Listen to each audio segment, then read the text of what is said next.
Akash TV Online, the center of healthy culture. الحمد لله نحمده ونستعينه ونستغفره ونعوذ بالله من شرور أنفسنا ومن سيئات أعمالنا من يهده الله فلا مضل له ومن يضلله فلا هادي له ونشهد أن لا إله إلا الله وحده لا شريك له ونشهد أن سيدنا ومولانا محمدا عبده ورسوله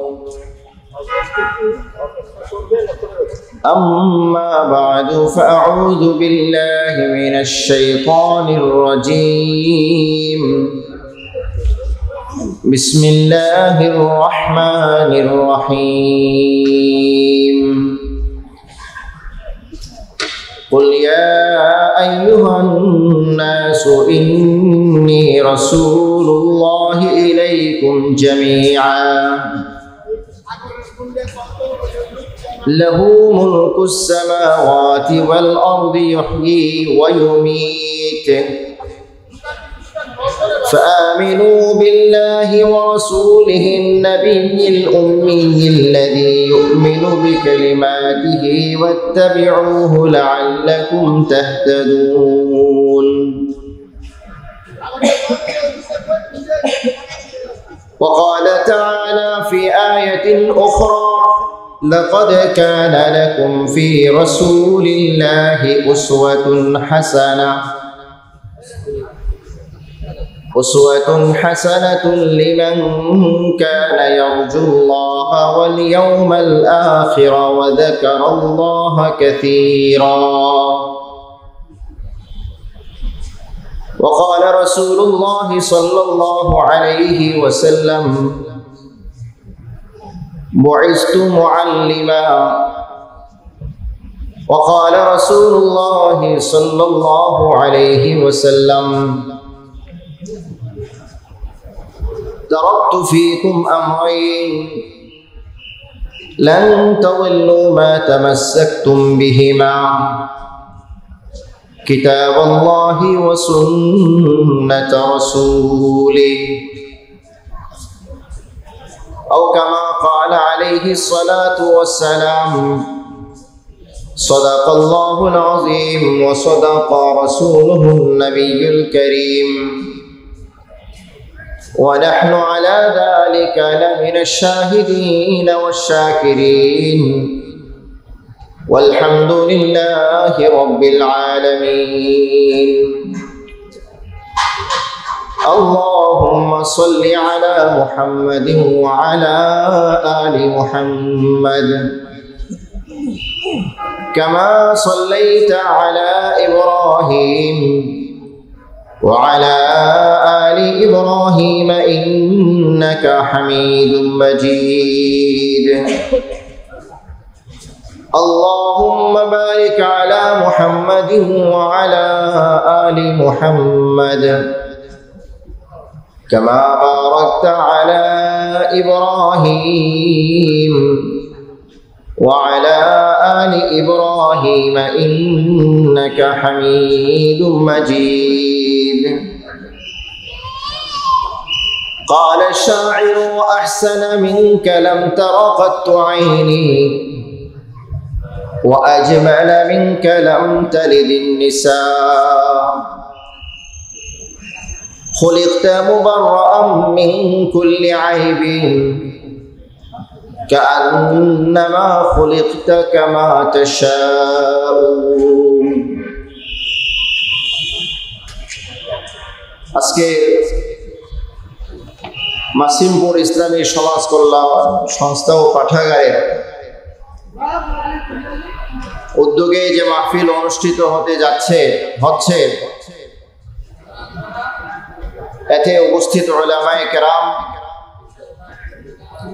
অত্র এলাকার দিনদার ইমানদার ধর্মপ্রিয় রসুল প্রিয় আশিকানে রসুলের এই জামাত যাদেরকে আল্লাহ তাআলা উপস্থিত হওয়ার সৌভাগ্য দান করলেন, সকলেই দিল থেকে অন্তরের অন্তঃস্থল থেকে মহান রব্বুল আলামিনের শুকর আদায় করি, বলে আলহামদুলিল্লাহ। বাংলাদেশে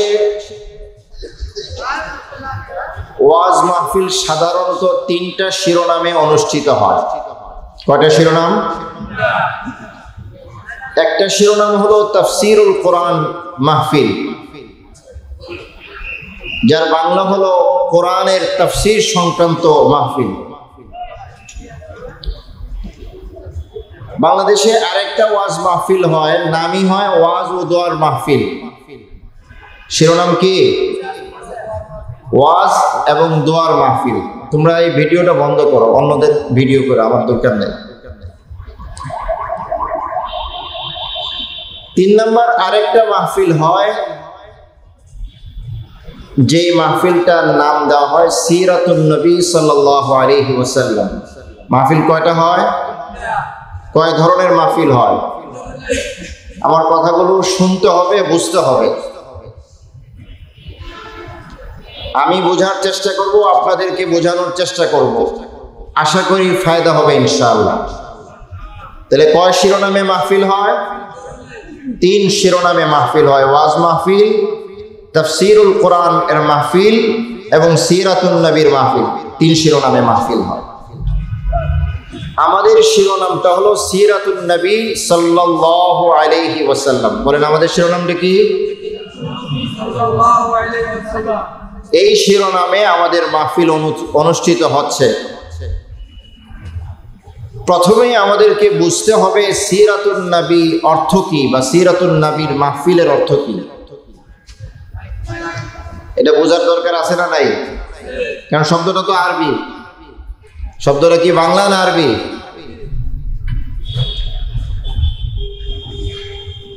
সিরাতুন নবী মাহফিলের অর্থ কি? ঠিক আছে। সিরাত শব্দের বাংলা অর্থ হলো জীবন এবং আদর্শ। সিরাত অর্থ কি? জীবন আদর্শ বা জীবন আদর্শ। তো যেই মাহফিলে রাসূল করিম সাল্লাল্লাহু আলাইহি ওয়াসাল্লাম এর জীবন আদর্শ সম্পর্কে আলোচনা করা হয়, রাসূলের বিভিন্ন দিক, জীবনের বিভিন্ন দিক সম্পর্কে আলোচনা হয়, সেই মাহফিলের শিরোনাম সাধারণত দেওয়া হয় কি? সিরাতুন নবী সাল্লাল্লাহু আলাইহি ওয়াসাল্লাম। আমি আপনাদেরকে জিজ্ঞেস করতে চাই, যেই মাহফিলের শিরোনাম ওয়াজ মাহফিল, যেই মাহফিলের শিরোনাম তাফসীরুল কোরআন মাহফিল, সেখানে কি রাসূলের জীবনের আলোচনা আসে না? অসম্ভব এটা যে বয়ান হবে কিন্তু রাসূলের প্রসঙ্গ আসবে না।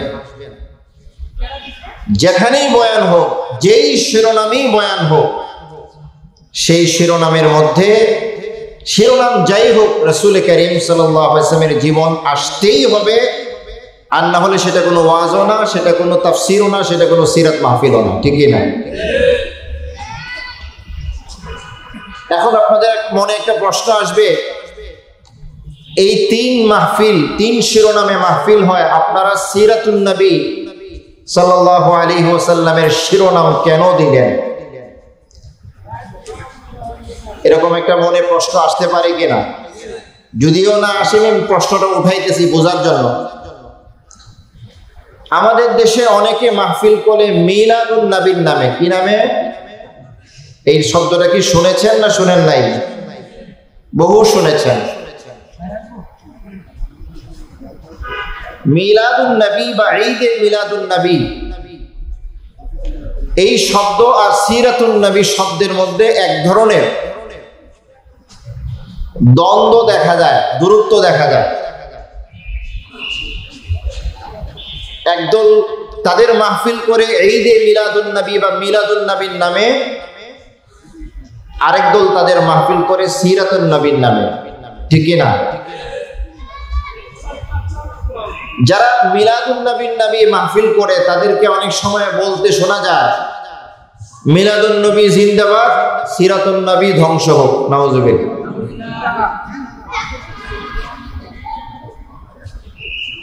মিলাদুন নবী এবং সিরাতুন নবীর মধ্যে কি পার্থক্য সেটা যদি বুঝি তাহলে আশা করি আমরা সামনে আলোচনা করতে আমাদের সুবিধা হবে। মিলাদ শব্দের অর্থ হলো জন্ম। মিলাদের অর্থ কি? তাহলে মিলাদুন নবীর অর্থ কি? নবীজির জন্ম। আমি যদি আপনাদেরকে জিজ্ঞাসা করি নবীদের জন্ম এটা কি কোনো সাধারণ ঘটনা নাকি পৃথিবীর ইতিহাসে এক চরম আলোড়ন সৃষ্টিকারী, আন্দোলন সৃষ্টিকারী, সারা জাগানো ঘটনা? কি বলবেন আপনারা? কথা বলেন। সারা পৃথিবীর সমস্ত মানুষের জন্য, শুধু মুসলমান না, সারা পৃথিবীর সমস্ত মাখলুকাতের জন্য বিশেষ একটা স্মরণীয় ঘটনা, সারা জাগানো ঘটনা হলো মিলাদুন নবী সাল্লাল্লাহু আলাইহি ওয়াসাল্লাম। ঠিক কি না? রাসূল করিম সাল্লাল্লাহু আলাইহি ওয়াসাল্লামের জন্ম নিঃসন্দেহে কোনো প্রশ্ন ছাড়া সারা পৃথিবীর সকল মানুষ, সকল মাখলুকাতের জন্য বিশেষ একটা ঘটনা, এতে কোনো সন্দেহ নেই।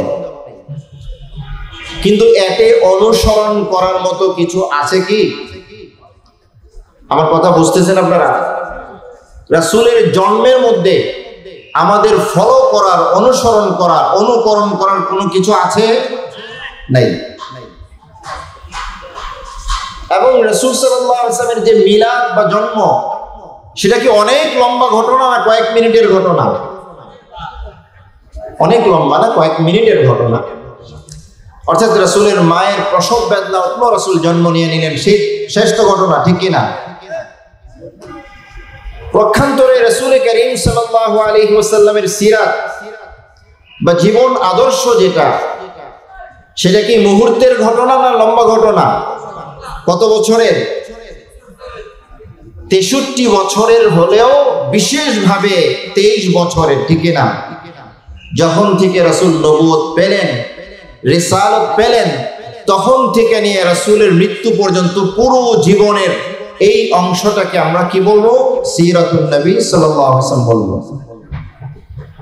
আমি যদি আপনাদেরকে জিজ্ঞেস করি এই সিরাতুন নবীর মধ্যে আমাদের ফলো করার, অনুসরণ করার কিছু আছে কি না? সুবহানাল্লাহ। রাসূল সাল্লাল্লাহু আলাইহি ওয়াসাল্লামের জীবনের প্রতিটি মুহূর্ত আমাদের সকলের জন্য অনেক বড় আদর্শ এবং অনুকরণীয়। ঠিক কি না? ঠিক।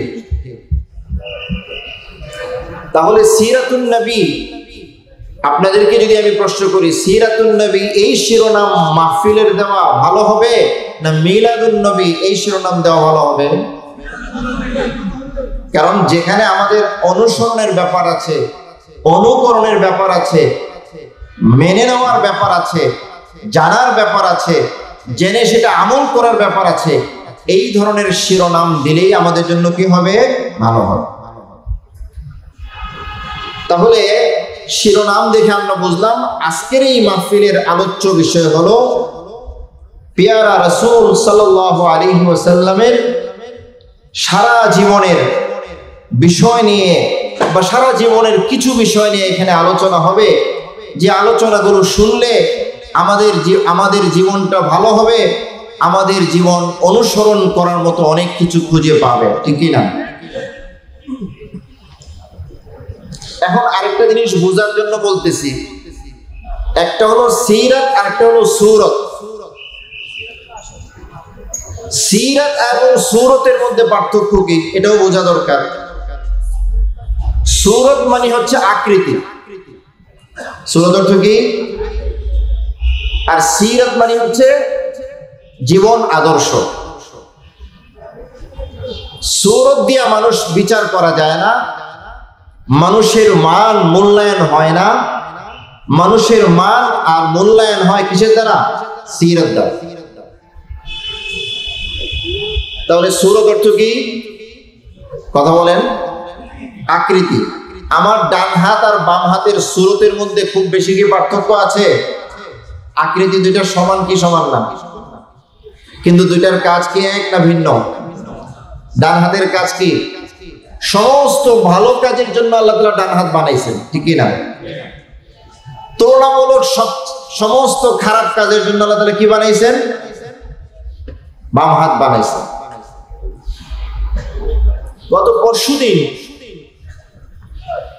পরশুদিন কি বার? মঙ্গলবার না, এর আগের দিন সোমবার আমি এক দোকান থেকে খাবার কিনলাম।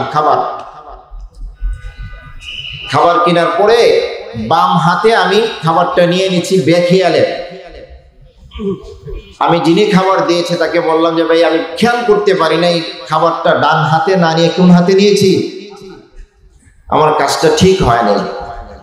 খাবার নেওয়া কি ভালো কাজ না খারাপ কাজ?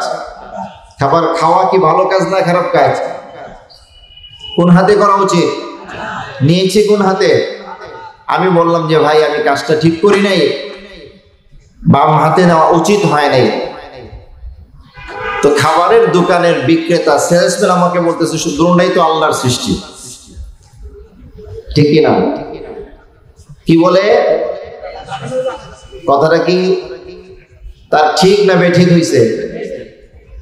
দুটোই আল্লাহর সৃষ্টি, কিন্তু আল্লাহ তাআলা ডান হাতটাকে ভালো কাজের জন্য বানিয়েছেন, বাম হাতটাকে খারাপ কাজের জন্য বানিয়েছেন।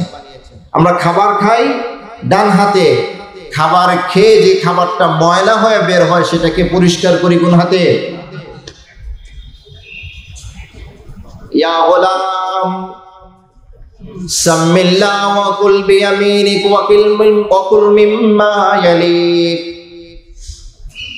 একটা ছোট্ট বাচ্চা রাসূলের পাশে বসে খাচ্ছে, বাম হাতে খাইতেছিল। রাসূল এই বাচ্চাটাকে 3টা উপদেশ দিলেন। কয়টা? ইয়া গোলাম, গোলাম এখানে কৃতদাসের অর্থে নয়, গোলাম এখানে বাচ্চার অর্থে। হে বাচ্চা, সামিল্লাহ, বিসমিল্লাহ বলো, মানে আল্লাহর নামে খাও। কুল বিয়ামিনিক, ডান হাতে খাও। ওয়া কুল মিম্মা ইয়ালিক, তোমার হাত পাশে যে খাবারটা আছে সেই খাবারটা খাও।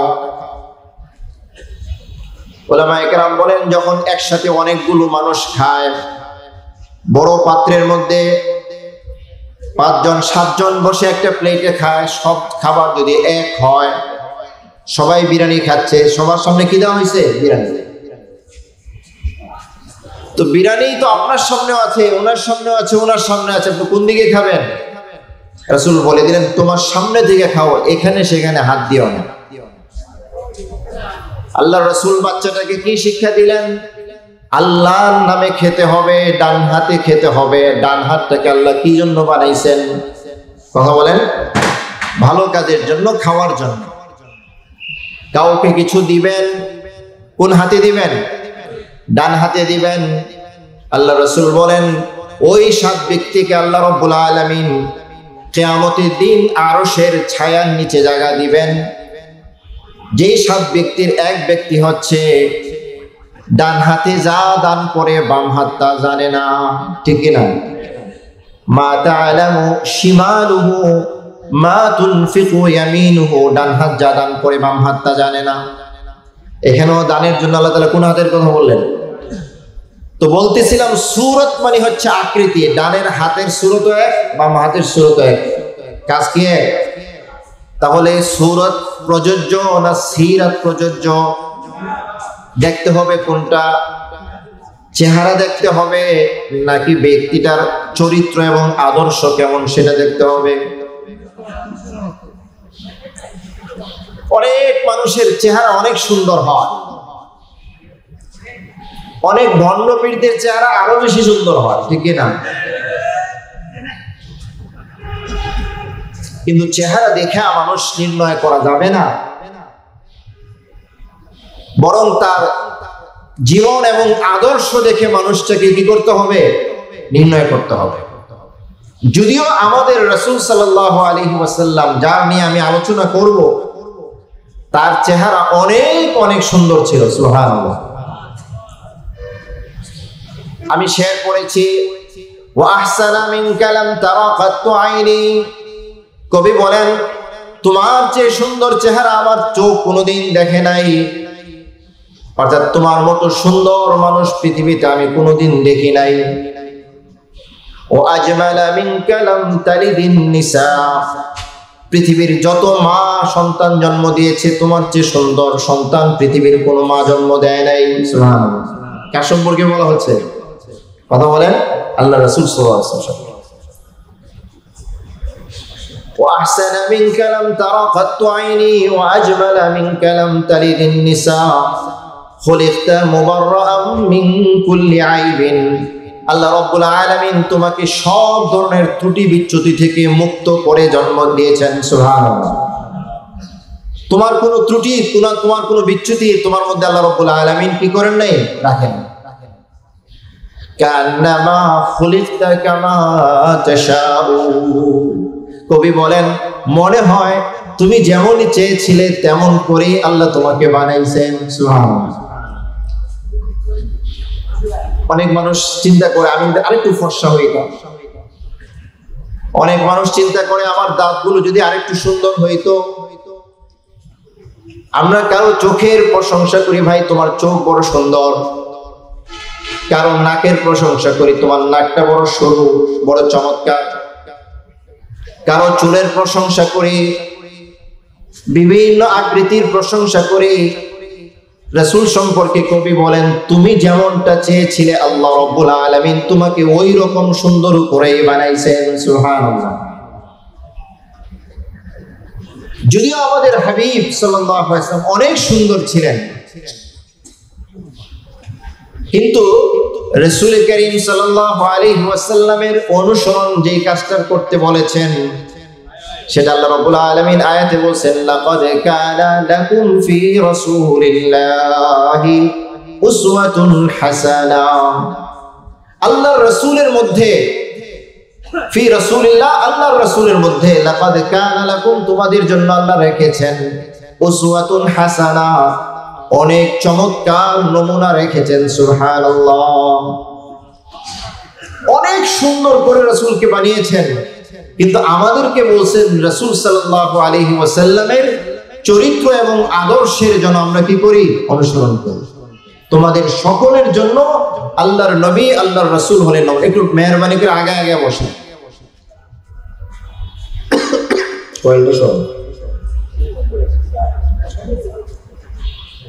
তো রাসূল সাল্লাল্লাহু আলাইহি ওয়াসাল্লামের আদর্শকে অনুসরণ করতে আল্লাহ তাআলা বলেন। তাহলে অনুকরণীয় কি? রাসূল করিম সাল্লাল্লাহু আলাইহি ওয়াসাল্লামের জীবন আদর্শ। তাহলে এতক্ষণে আমাদের কাছে স্পষ্ট হয়ে গেল যে বিষয়টা রাসূল করিম সাল্লাল্লাহু আলাইহি ওয়াসাল্লামের আদর্শ বা উসওয়া বা সিরাত আজকের যে আমাদের আলোচ্য বিষয়, এটা আমাদের বুঝে আসছে তো আলহামদুলিল্লাহ। তাহলে কি সূরত গুরুত্বপূর্ণ না সিরাত গুরুত্বপূর্ণ? সূরত মানুষের এখতিয়ারে না এখতিয়ারের বাইরে?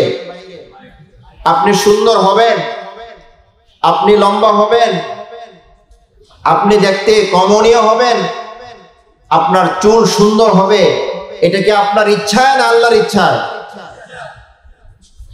আপনি চাইলে হতে পারবেন, কিন্তু আপনি চাইলে চমৎকার একটা মানুষ হতে পারবেন। ইচ্ছা করলে আপনি হতে পারবেন যদি আপনি রাসূলের সিরাতকে অনুসরণ করেন, ঠিক কি না? লুকমান হাকিমকে এক ব্যক্তি বলতেছে, লুকমান আপনি কি সেই গরুর রাখাল নয় যে আমার সাথে গরু চড়াইতেন? লুকমান দেখতে অসুন্দর ছিলেন, খাটো ছিলেন, কালো ছিলেন, পা গুলো সবসময় ফেটে থাকতো, চৌচির হয়ে থাকতো পা গুলো। লুকমানকে বলতেছেন আপনি কি সেই রাখাল না, গরুর রাখাল না? লুকমান বলেন হ্যাঁ আমি তাই। তাহলে আল্লাহ রাব্বুল আলামিন আপনাকে এত বড় মর্যাদা কিভাবে দিলেন? আপনি লুকমান হাকিম যখন কথা বলেন, বয়ান করেন, হাজার হাজার মানুষ আপনার বয়ান শোনার জন্য উপস্থিত হয়ে যায়। আপনি কি করে এই সাধারণ রাখাল মানুষটা এত দামি হলেন, এত সম্মানিত হলেন? লুকমান হাকিম বললেন আমি আদবের মাধ্যমে, শিষ্টাচারের মাধ্যমে আল্লাহ রাব্বুল আলামিন আমাকে এত বড় আসন দান করছেন। সুবহানাল্লাহ। কিসের মাধ্যমে? আদবের। তো সিরাত এটা হলো গুরুত্বপূর্ণ বিষয়। যেই মানুষটার সিরাত সুন্দর, আদর্শ ভালো, এই মানুষটা দেখতে যত সুন্দর হোক, এই মানুষটাকে মানুষ দিল থেকে কখনো বলতে পারে না, ঠিক না? আলোচনা উঠলেই বলে এরকম মানুষ আমরা আর দেখি নাই, এত ভালো মানুষটা কেন চলে গেল দুনিয়ার থেকে। মানুষ এর মাঝ থেকে সে বিদায় নেওয়ার বহু বছর পরেও, শত শত বছর পরেও মানুষ তার বিদায়ের জন্য, তার বিরহের জন্য কাঁদতে থাকে। এত ভালো মানুষটা আমরা হারাইছি, ঠিক না? কিন্তু কোন একটা সুন্দর মানুষ, কিন্তু আদর্শ ভালো নয়, চরিত্র ভালো নয়, এই মানুষটা চলে গেলে তার জন্য কোনো মানুষের আফসোস হয় না।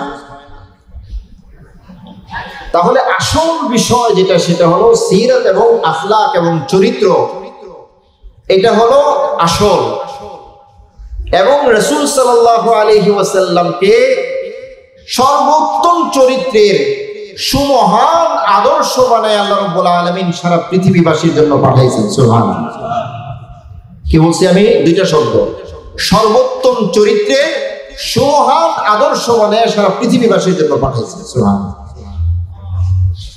রাসূল বলেন, বুইসতু লিউতাম্মিমা মাকারিমাল আখলাক। হে উম্মত শোনো, আল্লাহ রাব্বুল আলামিন আমাকে সারা পৃথিবীর, আমার আগে যত নবী, যত রাসূল, যত আল্লাহর প্রিয় বান্দা গিয়েছেন, সমস্ত আল্লাহর প্রিয় বান্দাদের সর্বোত্তম আদর্শগুলোর পূর্ণতা দান করার জন্য আল্লাহ রাব্বুল আলামিন আমাকে পাঠাইছেন। আমার আগে যে সমস্ত নবী ছিলেন তারা দানশীল ছিলেন, কিন্তু দানের পূর্ণতা তাদের দ্বারা হয় নাই, আমি মুহাম্মাদের দ্বারা হয়েছে। আমার পূর্বে যত নবী রাসূল গেছেন তারা আদর্শ স্বামী ছিলেন, কিন্তু আমার মতো আদর্শ স্বামী তারা কখনো হন নাই। আমার পূর্বে যত নবী এবং রাসূল গিয়েছেন তারা আদর্শ পিতা ছিলেন, কিন্তু আমি আদর্শ পিতার পূর্ণতা দানের জন্য পৃথিবীতে আসছি। সুবহানাল্লাহ। অর্থাৎ প্রত্যেকটা আদর্শের পূর্ণতা দানের জন্য আল্লাহ রাব্বুল আলামিন আমাকে পাঠাইছেন। বলেন সুবহানাল্লাহ। সর্বোত্তম আদর্শ, যত বড় আদর্শ হতে পারে, সমস্ত আদর্শের পূর্ণতা দেওয়ার জন্য আল্লাহ রাব্বুল আলামিন আমাকে দুনিয়াতে পাঠাইছে। তাহলে উত্তম আখলাক আগে ছিল কি ছিল না? কথা বলেন। কিন্তু পূর্ণতা ছিল। পূর্ণতা কার দ্বারা হয়েছে? আল্লাহ রাব্বুল আলামিন বলেন, আল ইয়াউমা আকমালতু লাকুম দীনাকুম ওয়া আতমামতু আলাইকুম নি'মাতি ওয়া রাদিতু লাকুমুল ইসলাম দীনা। রাসূলের জীবনের একমাত্র হজ, বিদায় হজ, ইসলামের মধ্যে একমাত্র হজ, বুঝবেন? যেই হজের মাত্র 80 দিন পরে রাসূল দুনিয়া, যে হজের মাত্র 80 দিন দুনিয়াতে জীবিত ছিলেন, 80 দিন পরে দুনিয়ার থেকে বিদায় নেন। সেই হজের আরাফাতের ময়দানে আল্লাহ রাব্বুল আলামিন এই আয়াতের অংশ বিশেষ নাজিল করলেন, আল ইয়াউমা আকমালতু লাকুম দীনাকুম। আজকের দিনে আমি তোমাদের দ্বীনকে পরিপূর্ণতা দান করলাম। সুবহানাল্লাহ। এর আগে দ্বীন ছিল কিন্তু পরিপূর্ণ ছিল না। কথাগুলো বোঝার চেষ্টা করবেন। এর আগে ধর্ম ছিল কিন্তু সেই ধর্ম কি ছিল না? পরিপূর্ণ ছিল না। বোঝার জন্য উদাহরণ দেই, একটা বাচ্চা 1 মাসের, সেই বাচ্চার জামা লাগে কি লাগে না? কথা বলেন। ওই বাচ্চার 0 সাইজের একটা জামা লাগে। এই বাচ্চার যখন 6 মাস হয়, এই বাচ্চার 0 সাইজের জামাটা তার গায়ে লাগে না, ঠিক কিনা? বড় জামার প্রয়োজন হয়। এই বাচ্চাটার যখন 1 বছর 6 মাসের জামাটা লাগে না। কথা বলে, ঠিক কিনা? বলে জামাটা ছোট হয়ে গেছে। জামাটা ছোট হয়েছে না বাচ্চা বড় হয়েছে? জামা ছোট হয় নাই, জামা তো যেরকম ছিল এরকমই আছে। এই বাচ্চাটার যখন 5 বছর, তখন 1 বছরের জামাটা লাগে না। এই বাচ্চার যখন 10 বছর, তখন 5 বছরের জামাটা লাগে না। এই বাচ্চার যখন 15 বছর, তখন 10 বছরের জামাটা লাগে না। এই বাচ্চার যখন 20 বছর, 25 বছর, তখন 15 বছরের জামাটা লাগে না। লাগে? কেন? বাচ্চাটা বড় হয়ে গেছে। এই বাচ্চাটার যখন 33 বছর হয়ে যায়, এই জামাটা যদি বানায়, এই জামাটা তার মৌত পর্যন্ত পড়তে পারে, ঠিক কিনা? এরপরে আর বাচ্চাটা বড় হয় না। সাধারণত এই বাচ্চা আর লম্বা হয় না। সাধারণত এই বাচ্চার স্বাস্থ্য আর সাধারণত ভালো, অনেক বেশি ভালো হয় না। তাহলে বাচ্চার জামা বাচ্চা যখন ছোট ছিল জামা ঠিক ছিল, বাচ্চা যখন 5 বছর ছিল জামা ঠিক ছিল, ওই জামা ওই বাচ্চার জন্য যে জামা দরকার ছিল সেটা ঠিক ছিল, ঠিকই না?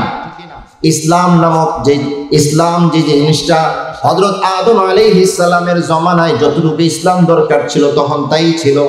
হযরত নূহ আলাইহিস সালাতু ওয়াস সালাম এর জমানায় যতটুকু ইসলাম দরকার ছিল তাই ছিল। হযরত ইব্রাহিম আলাইহিস সালামের জমানায় যতটুকু ইসলাম দরকার ছিল তাই ছিল।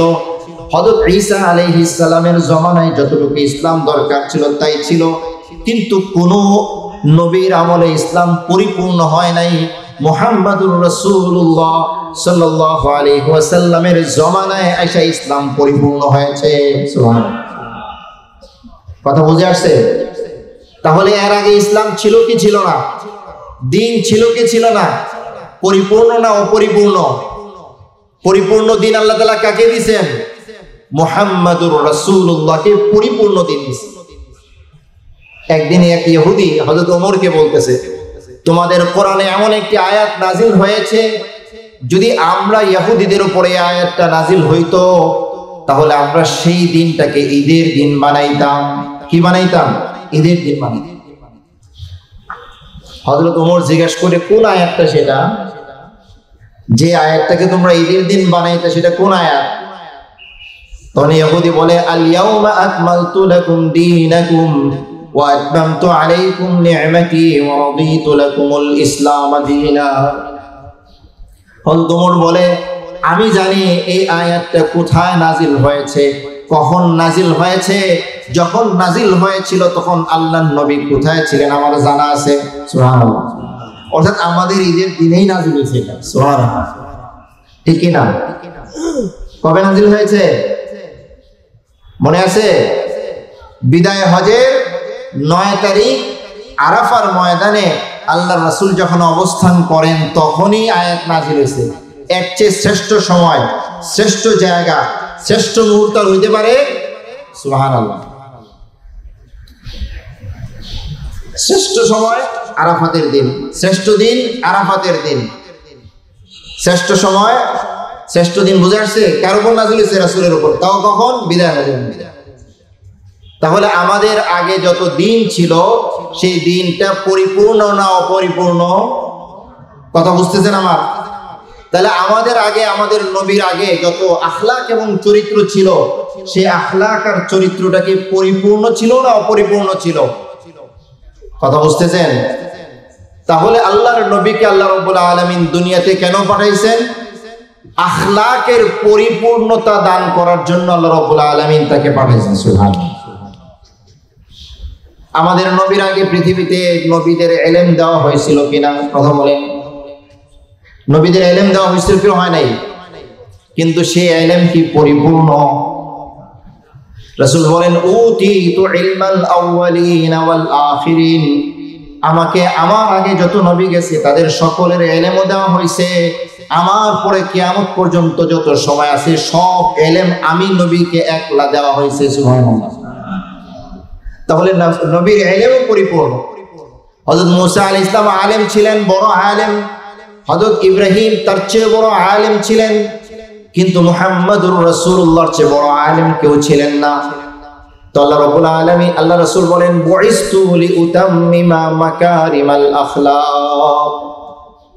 আল্লাহ রাব্বুল আলামিন আমাকে আখলাকের, চরিত্রের সর্বোত্তম চরিত্রের পরিপূর্ণতার জন্য আল্লাহ রাব্বুল আলামিন আমাকে পাঠিয়েছেন। রাসূল এখনো নবুয়ত পান নাই। ঘটনা শুনেন, রাসূল কারীম সাল্লাল্লাহু আলাইহি ওয়াসাল্লাম এখনো নবুয়ত পান নাই। নবুয়তের তালাশে হেরা গুহায় গিয়া ধ্যানমগ্ন হন। কি যেন খোঁজেন, কি যেন তালাশ করেন। কোথায় গিয়া? কথা বুঝতেছেন আমার? হেরা গুহায় গিয়া রাসূল ধ্যানমগ্ন হন দিনের পর দিন, রাতের পর রাত। এই যে হেরা গুহায় যান আর বাড়ি ফিরেন না, কি যেন তালাশ করেন, কি যেন তালাশ করেন, খাওয়ার কথা বলে যান, ঘুমানোর কথা বলে যান। আম্মা জান খাদিজা রাদিয়াল্লাহু তাআলা আনহা, তার চেয়ে বয়সে 15 বছর বড়, এই 15 বছর বড় রাসূলের যখন বয়স 40, আম্মা জান খাদিজার বয়স তখন কত? 55, ঠিক না? এই 55 বছরের বৃদ্ধা মহিলা রাসূল সাল্লাল্লাহু আলাইহি ওয়াসাল্লামের জন্য আম্মা জান খাবার নিয়ে সেই পাহাড়ের চূড়ায় উঠেন।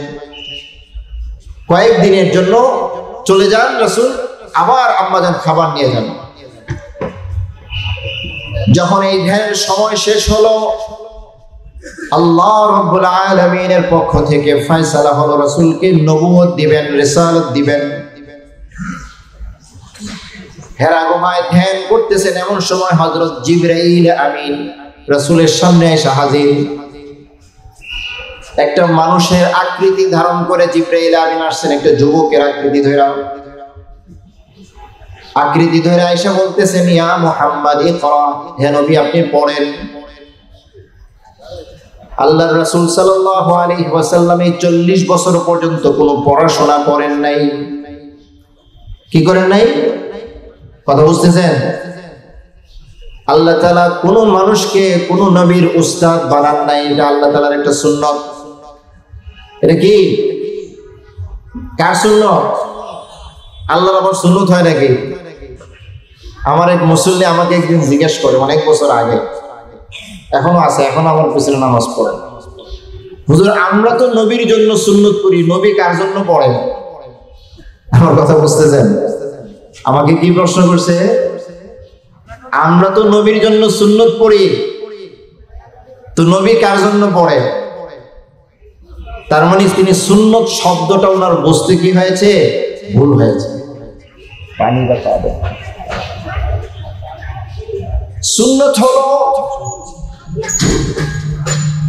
সুন্নত শব্দটা কয়েকটা অর্থ আছে। একটা সুন্নত হলো ফরজ, একটার নাম হলো ফরজ, একটা হলো ওয়াজিব, একটা সুন্নত, ঠিক না? আমরা যে নামাজটা পড়ি, এই নামাজটা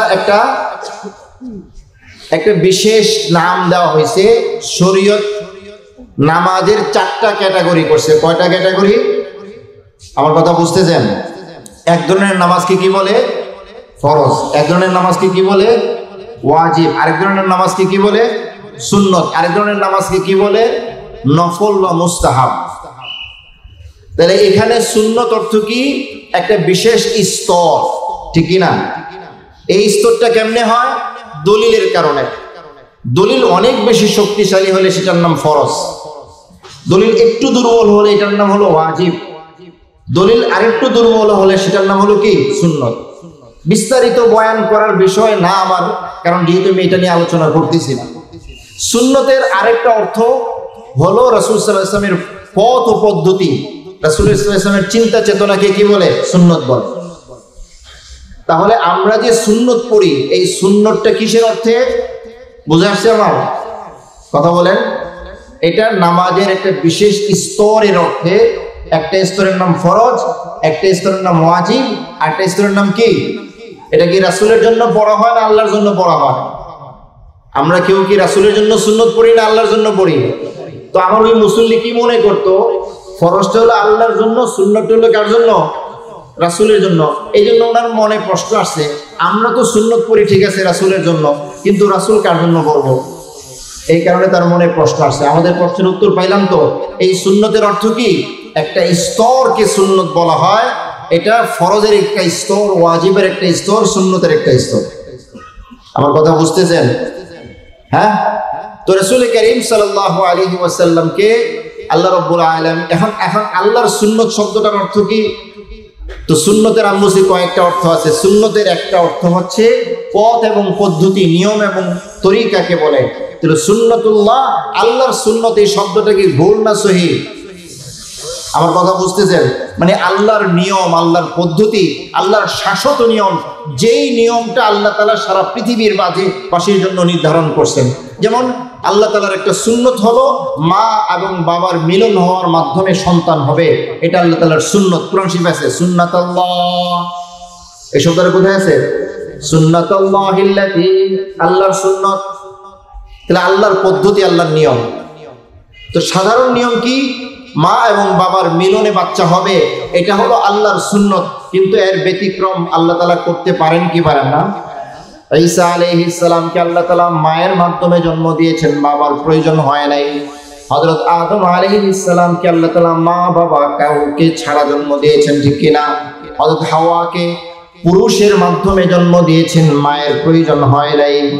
তাহলে আল্লাহর স্বাভাবিক সুন্নত হলো মা এবং বাবার মিলনে কি হবে? বাচ্চা হবে। তো আল্লাহ রাব্বুল আলামিনের সুন্নত হলো, নিয়ম হলো, আল্লাহ রাব্বুল আলামিন কোন নবীর শিক্ষক কোন মানুষকে বানাবেন না, ঠিক কি না? নবীর শিক্ষক কাকে বানাবেন? স্বয়ং আল্লাহ নিজে থাকবেন, সুবহানাল্লাহ। তো রাসূলকে যখন বললেন জিবরাইল আপনি পড়েন, রাসূল বলেন আমি তো লেখাপড়া শিখি নাই। রাসূল কি লেখাপড়া শিখছে? আচ্ছা, রাসূল যদি লেখাপড়া না শিখে তাহলে রাসূলকে কি মূর্খ বলা যাবে? বলেন নাউযুবিল্লাহ। সবাই বলেন নাউযুবিল্লাহ। একটা হলো রাসূল লেখাপড়া না জানার কারণে রাসূলকে বলা হবে রাসূল উম্মি ছিলেন। উম্মি মানে যার অক্ষর জ্ঞান নাই। রাসূল অক্ষর জ্ঞান রাসূলের ছিল না বটে, কিন্তু রাসূল কোনো কালেই মূর্খ ছিলেন না। সারা পৃথিবীর সমস্ত জ্ঞানীদের মধ্যে সবচেয়ে বড় জ্ঞানী ছিলেন মুহাম্মদুর রাসূলুল্লাহ। তাহলে বোঝা যায় জ্ঞানী হওয়ার জন্য অক্ষর জ্ঞানের কারো কারো প্রয়োজন হয় না, যদিও আমাদের প্রয়োজন হয়, ঠিক কি না? আমরা অক্ষর জ্ঞান ছাড়া জ্ঞানী হতে পারবো না। কিন্তু রাসূল করিম সাল্লাল্লাহু আলাইহি ওয়াসাল্লামের অক্ষর জ্ঞান ছিল না, কিন্তু মহা জ্ঞানী ছিলেন।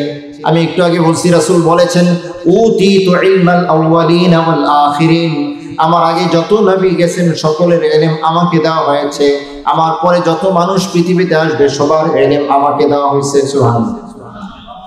তো রাসূল বলেন আমি পড়বো কোত্থেকে? আমি তো লেখাপড়া জানি না, আমার তো অক্ষর জ্ঞান নাই। জিবরাইল জোরে ধরে চাপ দিছে, এত জোরে চাপ দিছে হাত্তা বালাগা মিন্নি আল জাহদু। রাসূল বলেন মনে হইছে আমার জানটা চলে যাবে, এত কষ্ট লাগছে চাপের কারণে। চাপটা ছেড়া হযরত জিবরাইল আবার বলছেন ইকরা, হে নবী আপনি আবার পড়েন। রাসূল একই কথা বলে মা আনা বিকারিন, হে জিবরাইল আমি তো কোনোদিন পড়ি নাই, অক্ষর জ্ঞান আমি নাই, কিভাবে পড়বো? জিবরাইল আবার জোরে চাপ দিয়া এত জোরে চাপ দিয়েছেন, রাসূল বলেন হাত্তা বালাগা বিন্নিল জাদু, মনে হইছে আমার মৃত্যু হয়ে যাবে। আবার যখন ছেড়ে দিয়া বলছেন ইকরা আপনি পড়েন, কয়বার বলছেন? 3 বার। তৃতীয়বার চাপ দেওয়ার পরে রাসূলকে যখন বলছেন ইকরা বিসমি রাব্বিকাল্লাযী খালাক খালাকাল ইনসানা মিন আলাক ইকরা ওয়া রাব্বুকাল আকরাম আল্লাযী আল্লামা বিল কলম আল্লামাল ইনসানা মা লাম ইয়ালাম। কয়টা আয়াত? 5টা আয়াত। 5টা আয়াত নাজিল হয়েছে, রাসূল জিবরাইল পড়েন, রাসূলও পড়েন। 5টা আয়াত নাজিল হওয়ার পরে রাসূল এত বেশি ভয় পেয়েছেন, এত বেশি কষ্ট হয়েছে, প্রচন্ড কাঁপুনি দিয়ে জ্বর আসছে। হযরত খাদিজার কাছে যায় বলতেছেন জাম্মিলুনি জাম্মিলুনি, খাদিজা অনেক মোটা মোটা কাপড় আমার শরীরের মধ্যে দাও, ঘামতেছি আমি, প্রচন্ড জ্বর। লাকাদ খাশিতু, আমার ভয় হইতেছে আমি হয়তো বাঁচবো না, আমি হয়তো কি করবো না, বাঁচবো না। আমার কথা বুঝতেছেন? প্রচন্ড ভয় পাইছেন, প্রচন্ড কষ্ট হয়েছে, রাসূলের মনে হয়েছে বাঁচবেন না। আম্মা জান খাদিজা রাদিয়াল্লাহু তাআলা আনহা এই মানুষটাকে গত 15 বছর যাবত দেখেছেন। কত বছর? কত বছর দেখেছেন? পৃথিবীতে একটা মানুষ এমন আছে যে মানুষটার সামনে মানুষ তার চরিত্রকে লুকাইতে পারে না, ঠিক কি না? আপনি পিশাব, কিন্তু আপনার বউয়ের কাছে আপনি পিশাব না। আপনি বড় আলেম, আপনি আপনার বিবির কাছে বড় আলেম না। আপনি প্রচন্ড রাগী, আপনার বিবির কাছে লুকাইতে পারবেন না। পৃথিবীর সব মানুষের কাছে চরিত্রকে লুকানো যায়, সাধারণত বিবির কাছে চরিত্রকে লুকানো যায় না। এই জন্য আল্লাহ রাসূল বলেন খিয়ারুকুম লিআহলিহি, আমি বলি তোমরা শুনে রাখো তোমাদের মধ্যে ওই মানুষটা সর্বশ্রেষ্ঠ যেই মানুষটাকে তার বিবি বলে সবচেয়ে ভালো, ঠিক কিনা? যেই মানুষের পক্ষে তার স্ত্রী ভালো হওয়ার সার্টিফিকেট দিবে। আল্লাহ রাসূল বলেন আসলেই সত্যিকারেই এই মানুষটার চেয়ে ভালো মানুষ আর হয় না, ঠিক কিনা? পুরো সমাজের মানুষ তোমাকে ভালো বললো, কিন্তু তোমার বিবি তোমাকে ভালো জানে না। রাসূল বলেন তুমি কখনো ভালো মানুষ হইতে পারবা না। তো ভালো মানুষের জন্য কার সার্টিফিকেটের দরকার? কথা বলেন। বিবির সার্টিফিকেটের দরকার, কারণ তিনি আপনার চরিত্রকে ভালো করে পড়াশোনা করে সব জানেন। রাসূল করিম সাল্লাল্লাহু আলাইহি ওয়াসাল্লামকে কাছ থেকে হযরত খাদিজা 15টি বছর দেখেছেন। দেখার পরে বলতেছেন কাল্লা লা ইউফজিকাল্লাহু আবাদা ইন্নাকা লা তাসিলুর রাহিমা ওয়া তাহমিলুল কাল্লা ওয়া তাকসিবুল মাদুমা ওয়া তাকরিদ দাইফা ওয়া তুঈনু আলা নওয়াইবিল হক। হে আল্লাহর রাসূল, হে মুহাম্মদ, আমি আপনার এমন 5টা চরিত্র বা 6টা চরিত্রের কথা বলবো, যেই চরিত্রগুলো কোনো মানুষের থাকলে সেই মানুষটার কোনো ক্ষতি হবে, সামান্যতম ক্ষতি হবে, এটা আমি বিশ্বাস করি না। সুবহানাল্লাহ। কে সাক্ষী দিতেছে? কথা বলেন। কে সাক্ষী দিতেছে? আম্মাজান খাদিজা বলতেছেন ইন্নাকা লা তাসিলুর রাহিমা। হে আল্লাহর রাসূল, আপনার প্রধান চরিত্রগুলোর একটা চরিত্র হলো আপনি আত্মীয়তার সম্পর্ককে রক্ষা করে চলেন।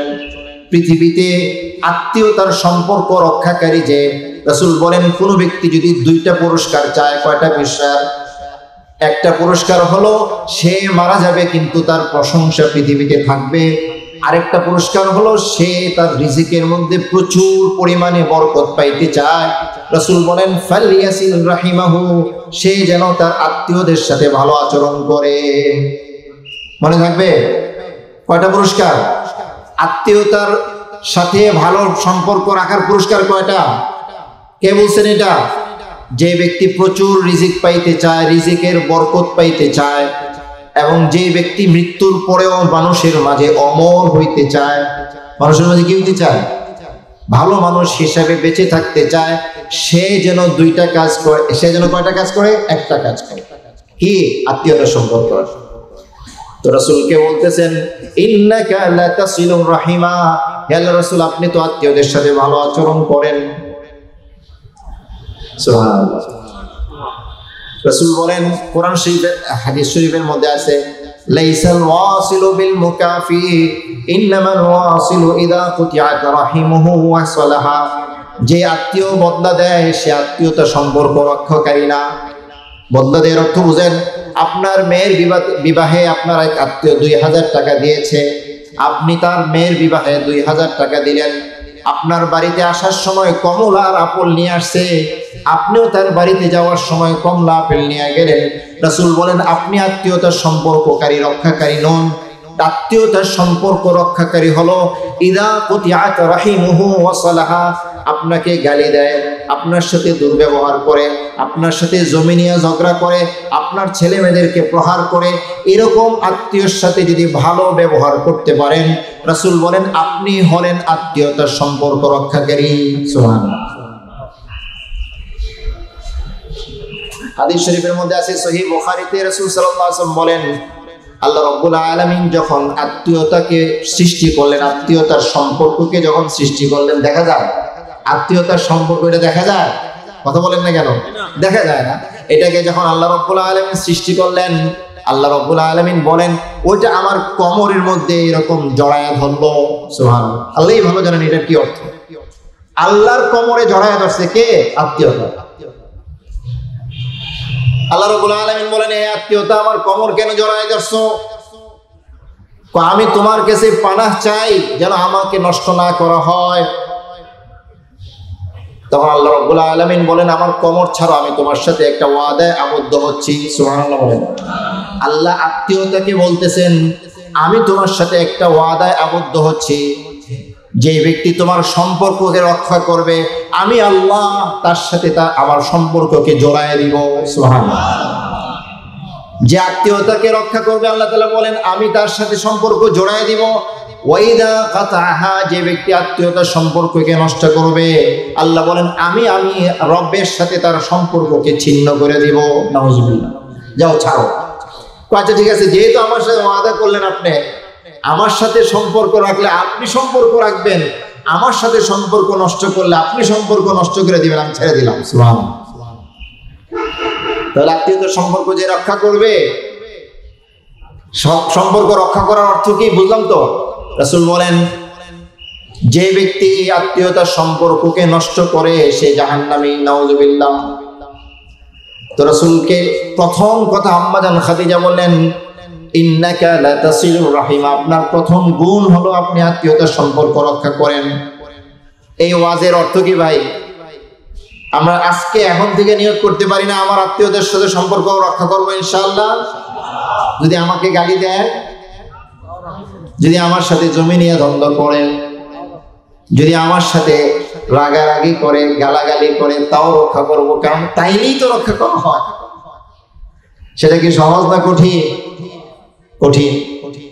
আপনাকে গালি দিবে, আপনি হাসি মুখে তাকে বরণ করবেন।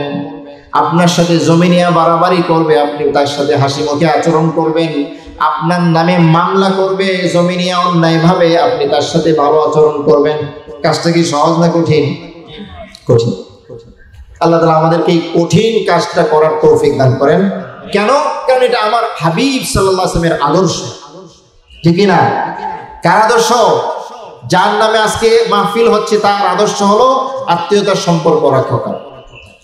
ইন্নাকা লাতাসিলুর রাহিমা ওয়া তাহমিলুল কাল্লা। 2 নম্বর কাজ হচ্ছে আপনি মানুষের বোঝা বহন করে দেন। কি করে দেন? বোঝা বহন করে দেন। এক বুড়ি, গল্পটা আমি কোনো হাদিসে পাই নাই, কিন্তু অনেকে বলে, হাদিসে যেটা পেয়েছি সেটাও বলবো। এক বুড়ি মক্কা ছেড়ে চলে যাচ্ছে, রাসূল করিম সাল্লাল্লাহু আলাইহি ওয়াসাল্লাম কিতাবে পেয়েছি কিন্তু হাদিসে পাইনি। রাসূল সাল্লাল্লাহু বলেন, বুড়িমা তুমি কই যাও? আমি মক্কা ছেড়ে চলে যাব। রাসূল বলেন, তোমার যে বোঝা, তোমার যে গাট্টিটা তোমার নিতে কষ্ট হয়, আমি সেটা বহন করে দেই, দাও। তুমি জন মানুষ। তো রাসূল নিজের মাথায় বুড়িমার গাট্টিটা, পোটলাটা উঠাইলেন। বুড়িমা যত দূর গেলেন তত দূর উনি গেলেন, ওনাকে আগায় দিলেন।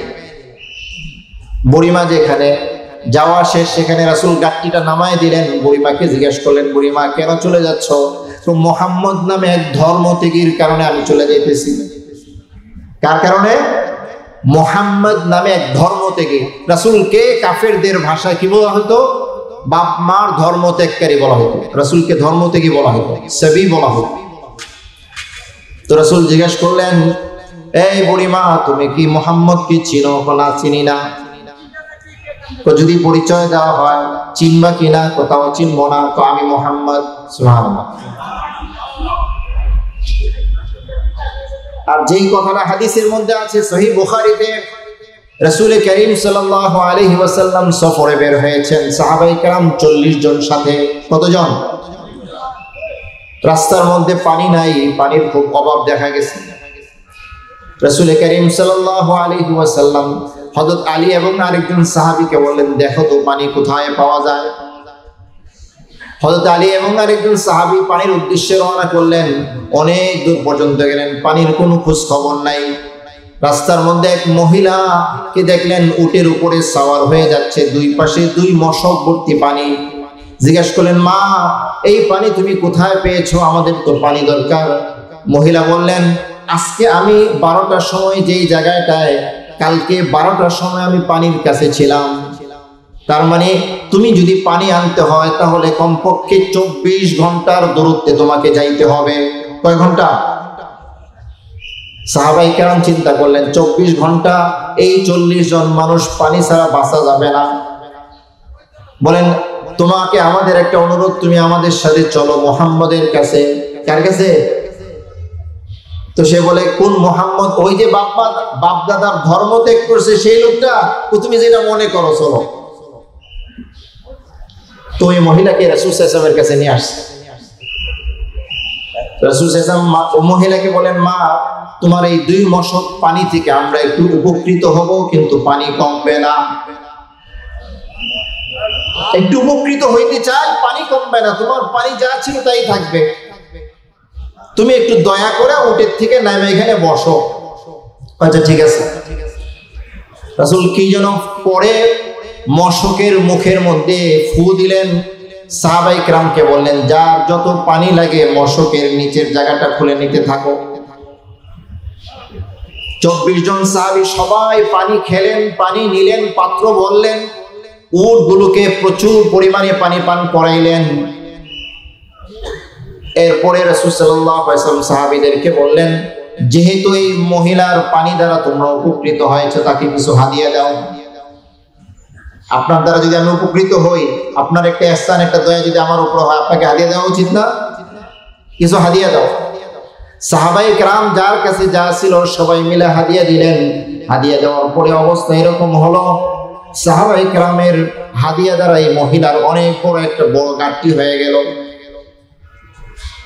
ওই মহিলা বলে, আল্লাহর কসম করে বলতেছি, আমার মনে হলো আমার যে 2 মশকের মধ্যে পানি ছিল, সেই পানির গুলো থাকার কারণে মশকগুলোকে যতটা ফোলা মনে হয়েছিল, আল্লাহর কসম এখন মনে হয়েছে এতগুলো মানুষ পানি নেওয়ার পরে মশকগুলো আগের চেয়ে আরো বেশি ফুলে আছে। একটা ফুটা পানি কমে নাই। তো মহিলা রাসূলকে কি বলছিল? ধর্ম থেকে, মনে আছে? ওই যে ধর্ম থেকে তার কাছে, হ্যাঁ তুমি যেটা মনে করো। মহিলাকে বিদায় দিল। মহিলা তার এলাকায় চলে যাওয়ার পরে সবাই জিজ্ঞাসা করলো, তোমার এত দেরি হওয়ার কারণ কি? কেন দেরি হলো? সবাই চলে আসছে, তুমি দেরি করছো কেন? তো বলো না, আমি আমার জীবনে এরকম কোন দৃশ্য কখনো দেখি নাই। যেই লোকটার সাথে আমার পরিচয় হয়েছে, আল্লাহর কসম করে বলতেছে, এই লোকটা হয়তো পৃথিবীর সবচেয়ে বড় জাদুঘর হবে, আর না হলে সে আখিরি জমানার নবী হবে। সুবহানাল্লাহ। এত বড় জাদু আমি আর পৃথিবীতে দেখিনি। পরে সে দেরি হওয়ার কারণ বলল, এই কারণে আমার দেরি হয়েছে। ঘটনা এখানেই শেষ না। মক্কা বিজয় হওয়ার পরে যখন সাহাবায়ে কেরাম বিভিন্ন এলাকায় আক্রমণ করতেছেন, ওই আক্রমণের সময় ওই মহিলার গোত্রের আশেপাশে আক্রমণ হয়। ওই মহিলার গোত্রের উপর কোনো আক্রমণ হয় না। মহিলা একদিন সবাইকে ডাক দিয়া, গোত্রের সবাইকে ডাক দিছেন। ডাক দিয়ে বলছেন, আমার কিছু কথা আছে, কিছু বয়ান আছে, শুনতে হবে, একটু আসো। মহিলা বলতে যায়, তোমরা কি খেয়াল করেছো কি হচ্ছে? তো কি সব জায়গায় আক্রমণ হয়, তোমাদের গোত্রে আক্রমণ হয় না, বুঝতেছো কিছু? ওই যে আমি পানি দিয়েছিলাম মুহাম্মদকে, যে পানি দিয়েছিলাম, মুহাম্মদের বাহিনী যে আমার পানি দ্বারা উপকৃত হয়েছিল, এই জন্য সব জায়গায় আক্রমণ হয়, কিন্তু তোমাদের উপর কি হয় না? আক্রমণ হয় না। বুঝতেছো কিছু? আমরা বুঝছি। তো চলো আমরা মুসলমান হয়ে যাই। মহিলা দাওয়াত দিল, বিশ্বাস করেন গোত্রের সবটি মানুষ মুসলমান হয়। সুবহানাল্লাহ। তো রাসূল কারীম সাল্লাল্লাহু আলাইহি ওয়াসাল্লামের তো আচরণ এমন ছিল, ওয়া তাহমিলুল কাল্লা, আপনি বোঝা বহন করে দেন, যে বোঝা বহন করতে পারে না আপনি বোঝা বহন করে দেন। সাহাবায়ে কেরাম খন্দক খুঁজতেছে, খন্দক বুঝেন তো, গর্ত খুঁজতেছে। কাফের এসে আক্রমণ করবে, আক্রমণ থেকে বাঁচার জন্য পরীক্ষা খন্দক খনন করা হইতেছে। সাহাবায়ে কেরামের সাথে রাসূল কারীম সাল্লাল্লাহু আলাইহি ওয়াসাল্লাম খন্দকের যে মাটি, সেই মাটি সরানোর কাজ করেন। সাহাবায়ে কেরাম খনন করে, কিছু সাহাবী মাটি এক জায়গা থেকে নিয়ে আরেক জায়গায় সরায়। সরানোর লোক লাগে না? মাটি কাটে, একজন সরায়, একজন, এরকম দেখছেন না? তো রাসূল মাটি সরায়। হাত্তা ওয়ারা বাতনাহু আল গুরাব, বুখারীর শব্দ হলো, সহিহ riwayaতের শব্দ হলো, মাটির কারণে রাসূলের পেটটা ধুলায় ঢাকা গেল, পেটও দেখা যায় না, শুধু মাটি আর মাটি। কথা বুঝতেছেন? তাহলে রাসূল কি বৈশা থাকতে পারতেন না? মাটি কাটার দরকার ছিল না? সাহাবায়ে কেরাম যথেষ্ট ছিলেন কি ছিলেন না? রাসূল নিজেও মাটি কাটাতে শরীক হলেন। মাটি কাটতে গিয়ে একটা বড় পাথর বের হলো, যে পাথরটা কোনোভাবেই কাটা যাইতেছে না। রাসূলকে এসে বলতেছে, হুজুর আমরা একটা পাথরের কারণে আটকে গেছি, খনন কাজ বন্ধ। রাসূল বলেন, আমারে দাও, কোরালটা আমার কাছে দাও। রাসূল প্রথম একটা কূপ দিলেন, এই পাথরটা 3 ভাগের 1 ভাগ হয়ে গেল। সুবহানাল্লাহ। একটা আলো বের হলো, আলো, জ্যোতি বের হলো। এই জ্যোতিতে রাসূল বলেন, আমি এই জ্যোতি, এই আলো দ্বারা পারস্যের বাদশার লাল দালান দেখতে পাইছি। সুবহানাল্লাহ। পারস্যের বাদশার কি দেখতে পাইছি? লাল দালান আমি দেখতে পেয়েছি। সুবহানাল্লাহ। আরেকটা আঘাত করলেন, পাথরটা আরেকটা খণ্ড হলো। রাসূল বলেন এই আলো দ্বারা আমি রোমের বাদশার সাদা দালান হোয়াইট হাউস দেখতে পাইছি। সুবহানাল্লাহ। তৃতীয় আঘাত যখন করলেন পাথরটা বিচূর্ণ হয়ে গেল, বালু হয়ে গেল। রাসূল বলেন এই আঘাতের দ্বারা আমি সানা ইয়েমেনের রাজধানী দেখতে পাইছি। সুবহানাল্লাহ। ওই পাথর যখন খনন করেন রাসূলের পেটে পাথর। কোথায় পাথর? এক সাহাবী রাসূলকে এসে কাপড় উঠায় দেখাইতেছে, হুজুর এই যে দেখেন আমার পেটে পাথর। পেটে পাথর কেন? কথা বলেন। ক্ষুধার জ্বালায় পেটে পাথর বাঁধছেন, ক্ষুধার জ্বালা সহ্য হচ্ছে না। আমি একদিন টেস্ট করছি বোঝার জন্য। হজে গেলে আমরা বেল্ট পরি, হজের বেল্ট পরি। অনেক টাইট করে বাইন্ধা দেখছি, বেশি টাইট করলে খিদা লাগে না। খেয়াল করছেন আপনারা?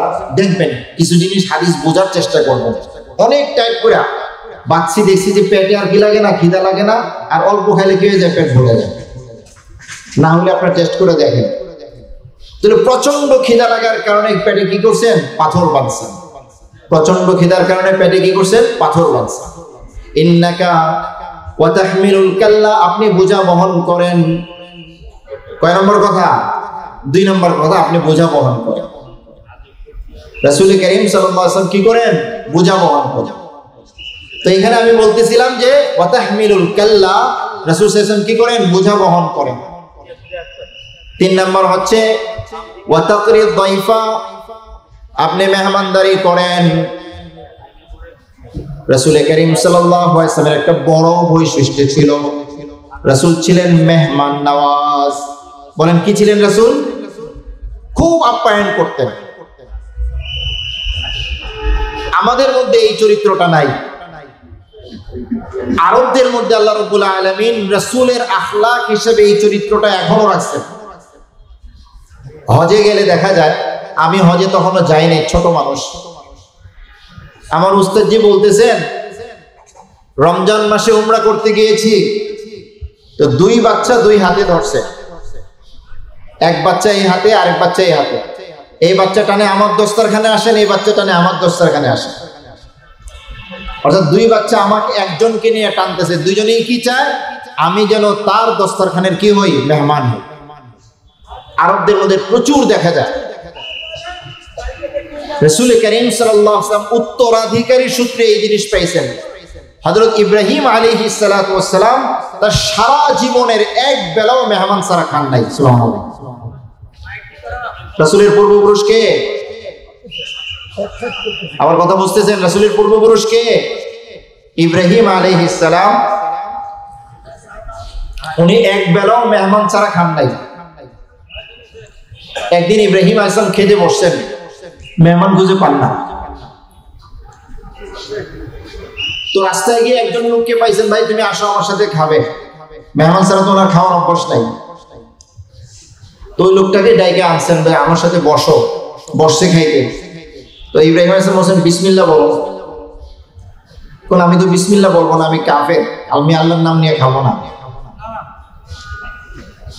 ইব্রাহিম আলাইহিস সালাম রাগ করছেন, বিসমিল্লাহ বলো নালে খাইতে দিব না। কোন আমি বিসমিল্লাহ বলবো না, খাবার থেকে উঠাই দিয়েছেন। কে? ইব্রাহিম আলাইহিস সালাম খাবার থেকে উঠাই দিয়েছেন। আল্লাহ রাব্বুল আলামিন ইব্রাহিম আলাইহিস সালামকে ওহী করছেন, ইব্রাহিম লক্ষ লক্ষ কোটি কোটি মানুষকে আমি বিসমিল্লাহ বলে না খাওয়াই, ঠিক না? মুসলমান ছাড়া আর কেউ বিসমিল্লাহ বলে? মুসলমানরাও কি সবাই বলে? বিসমিল্লাহ যদি না বলে, কথা বুঝতেছেন আমার? বিসমিল্লাহ যদি না বলে তাহলে ওই খাবার শয়তানে খায়। কে খায়? আপনার সাথে কে খাবে? শয়তান খাবে। যেই খাবারের শুরুতে বিসমিল্লাহি ওয়া আলা বারাকাতিল্লাহ বলা হয়, এই খাবারে কোনোদিন শয়তান শরীক হইতে পারে না। যেই ঘরে আয়াতুল কুরসি পড়া হয় সেই ঘরে শয়তান কোনোদিন প্রবেশ করতে পারে না। একদিন এক ছোট্ট বাচ্চা খুব দৌড়ে আসছে, ছোট্ট একটা মেয়ে দৌড়ে আসছে, রাসূল খানা খাইতেছেন, দৌড়ে আসে এরকম হাত দিছে, রাসূলের খাবারের পাত্রের মধ্যে হাত দিছে। রাসূল সাল্লাল্লাহু আলাইহি ওয়াসাল্লাম খাবারের পাত্রে হাত দেওয়ার আগে তার হাতটা ধরে ফেলছে, বাচ্চার হাতটা ধরে ফেলছে। সাহাবায়ে কেরাম এর কাছে খারাপ লাগলো, এটা কি হলো? ছোট্ট একটা বাচ্চা খেতে চাচ্ছে, রাসূল ধরে ফেললেন, রাহমাতুল লিল আলামিন এটা কেমন কাজ করলেন? তো রাসূল বলেন, ইয়াদুশ শাইতানি ফি ইয়াদিহা ফি ইয়াদি মা ইয়াদিহা ফি ইয়াদি। রাসূল বলেন, আমি দেখতে পাচ্ছি শয়তানের হাত তার হাতে, আমার হাতের ভিতরে। সুবহানাল্লাহ। এই বাচ্চার হাতের সাথে কার হাত? ইয়াদুশ শাইতান, শয়তানের হাত, মা ইয়াদিহা, এই বাচ্চার হাতের সাথে, ফি ইয়াদি, আমার হাতের ভিতরে। এখন আমার হাতের ভিতরে তোমরা দেখতেছো একটা হাত, আমি দেখতেছি দুইটা হাত। সুবহানাল্লাহ। আমি বাচ্চাটার হাত কেন ধরছি? শয়তান এই বাচ্চার মাধ্যমে, এই বাচ্চা যেহেতু বিসমিল্লাহ পড়ে নাই, এই বাচ্চার মাধ্যমে আমাদের খাবারে শরীক হতে চেয়েছিল, আমি এই জন্য এই বাচ্চার হাত ধরে দিচ্ছি।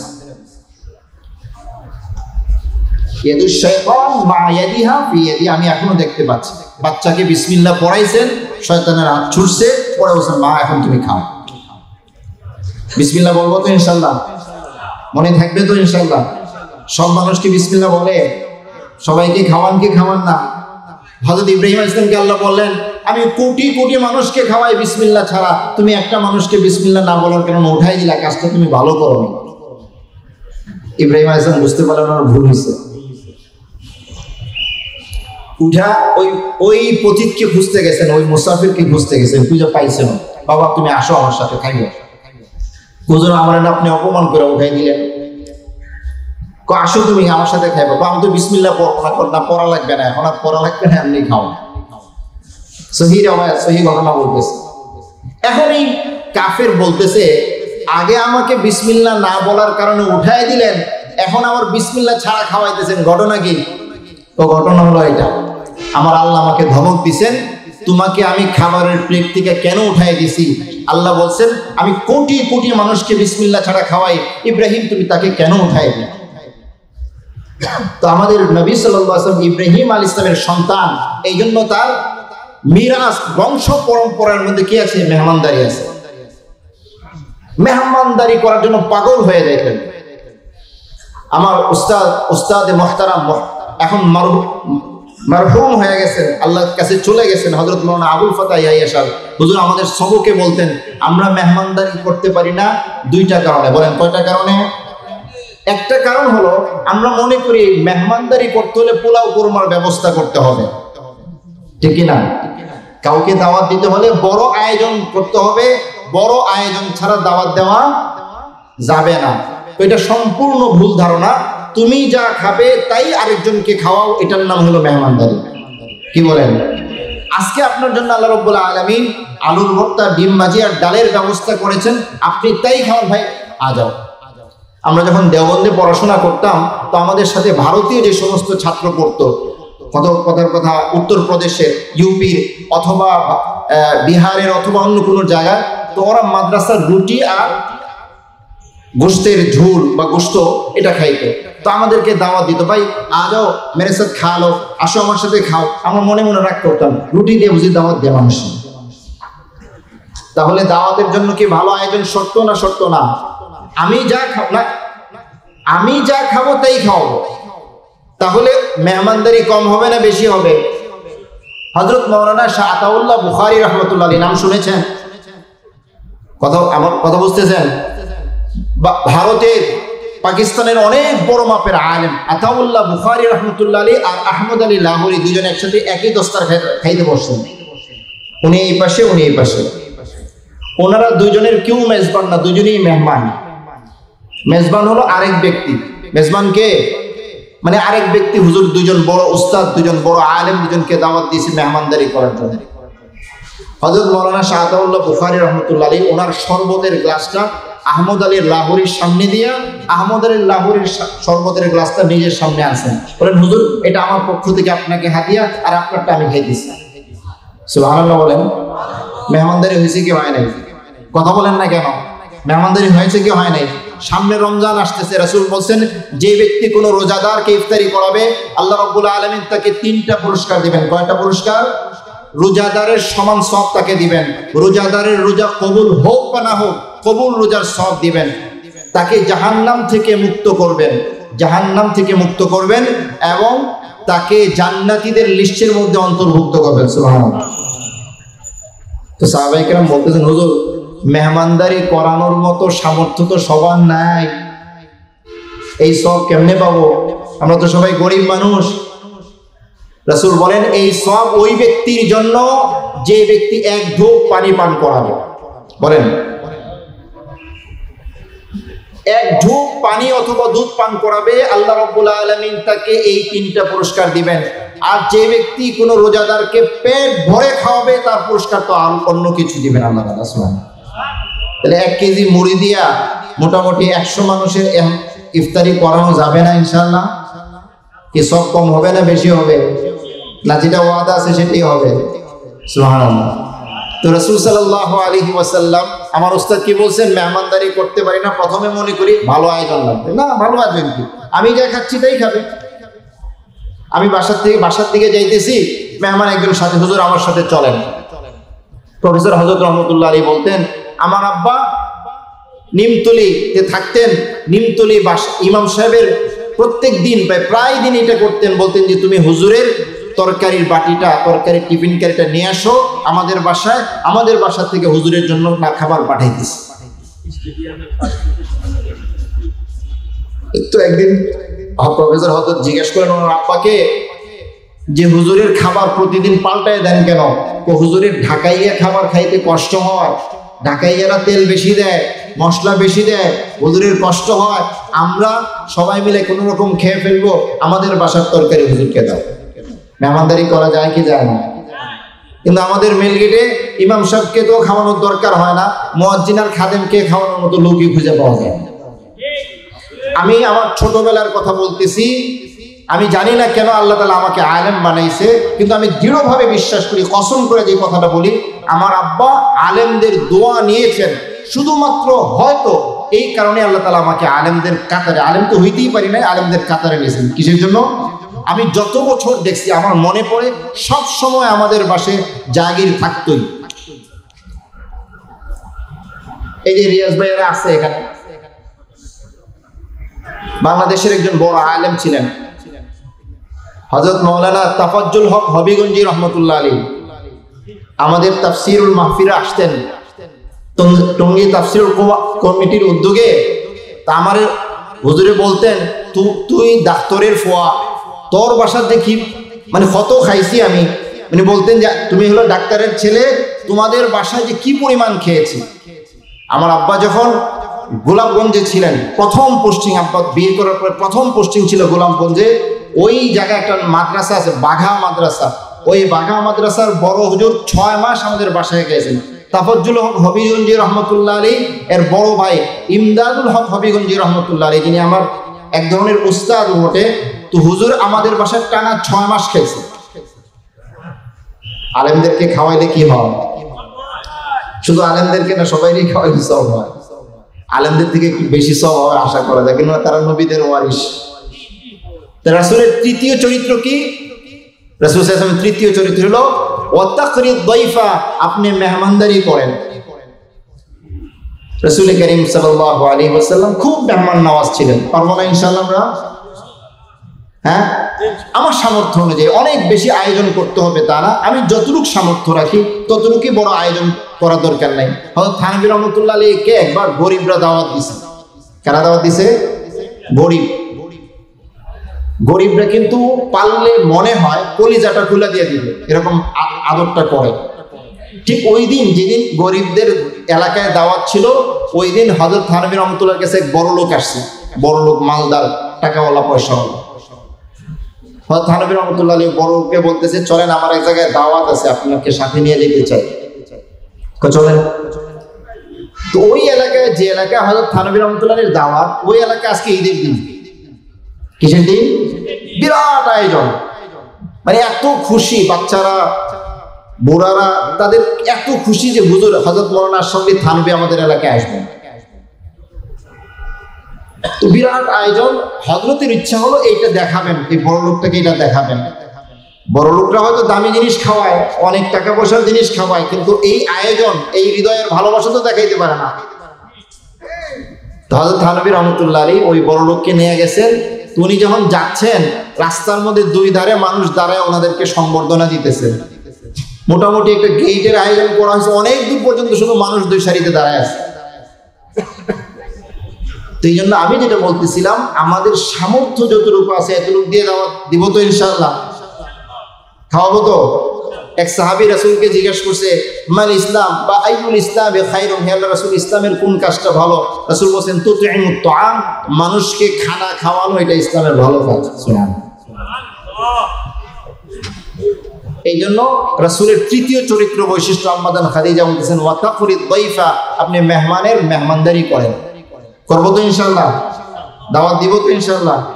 আমরা দাওয়াত পাওয়ার জন্য বলতেছি না, আমি তো ব্যক্তিগতভাবে দাওয়াত পাইলে নারাজ হই, কারণ দাওয়াত পাইলে সময় নষ্ট হয়, ওনার বাসায় যাইতে হয়, আসতে হয়, অনেক সময় নষ্ট হয়। মনে মনে দোয়া করি কেউ যেন দাওয়াত না দেয়, না আমার জন্য বলতেছি না, খুব মনে মনে দোয়া করি। শুক্রবারে দাওয়াত, জুমার দিন দাওয়াত দিলে তো আরো রাগ ওঠে, কারণ সপ্তাহে প্রায় প্রতিদিনই মাদ্রাসায় খাওয়া হয়।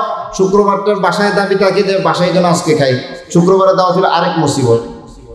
আমার জন্য বলতেছি না, যখন যাকে পাবেন মেহমানদারি করবো তো ইনশাআল্লাহ। আল্লাহ তাআলা তৌফিক দান করেন, যতটুকু সামর্থ্য আছে। 3 নম্বর হচ্ছে চার নম্বর ওয়াতাকসিবুল মা'দুম, যার টাকা পয়সা নাই তার জন্য আপনি উপার্জন করে দেন। ওয়াতাকসিবুল মা'দুম, রাসূল এর চরিত্রের 4 নম্বর বৈশিষ্ট্য কি? যার টাকা নাই আপনি উপার্জন করে তার টাকার ব্যবস্থা করে দেন। এটা রাসূলের চরিত্রের বৈশিষ্ট্য। আর আমরা তো কিভাবে অন্যের টাকা নিব, অন্যের টাকা কিভাবে আমার পকেটে আসবে, এই চিন্তা আমাদের। আর আল্লাহ রাসূলের বৈশিষ্ট্য হলো তিনি নিজে কামাই করে অন্যকে টাকা দিতেন, নিজে সামর্থ্য করে অন্যকে টাকা দিতেন। রাসূল সাল্লাল্লাহু আলাইহি ওয়াসাল্লামকে সম্পর্কে আল্লাহ রাব্বুল আলামিন বলেন ওয়াজাদাকা আইলান ফাগনা, তোমাকে আমি দরিদ্র পেয়েছি, আম্মাজান খাদিজার সম্পদ দ্বারা তোমাকে ধনী বানাইছি। আম্মাজান খাদিজা তার সমস্ত সম্পদ রাসূলের পায়ে ঠেলে দিয়েছেন, আর রাসূল দান করতে করতে নিঃস্ব হয়ে গেছেন। সুবহানাল্লাহ। টাকা জমান নেই, টাকা কি করছেন? একে দান করেন, একে দান করেন, একে দান করেন, দান করতে করতে শেষ। কোনো দিন রাসূলের ঘরে টাকা থাকতো না।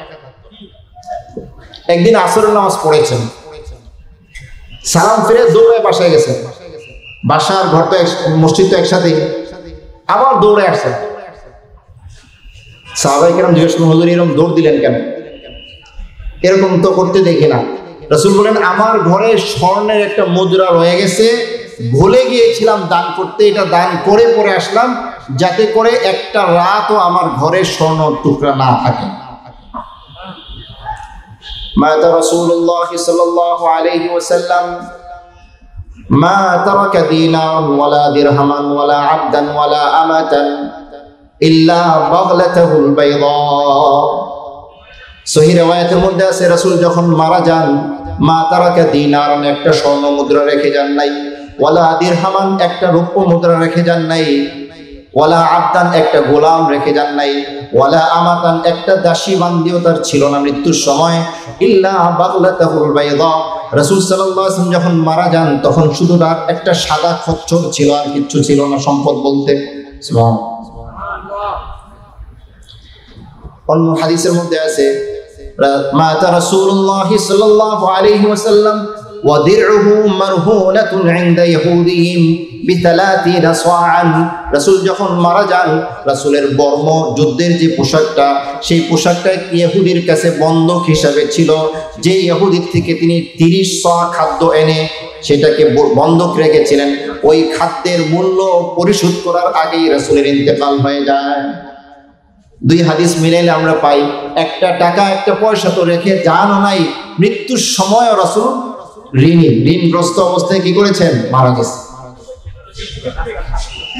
আর আমাদেরকে যাদেরকে আল্লাহ তাআলা প্রচুর সম্পদ দিয়েছেন, আগে তো দেখছি এরকম সরকারের গুরুত্বপূর্ণ পদে ছিল, ছেলেও নাই মেয়েও নাই, কিন্তু টাকার লিপসার কোনো শেষ নাই, শত শত কোটি টাকা তার, কিন্তু তারপরও তার পেটের খিদা কি হয় না? শেষ হয় না।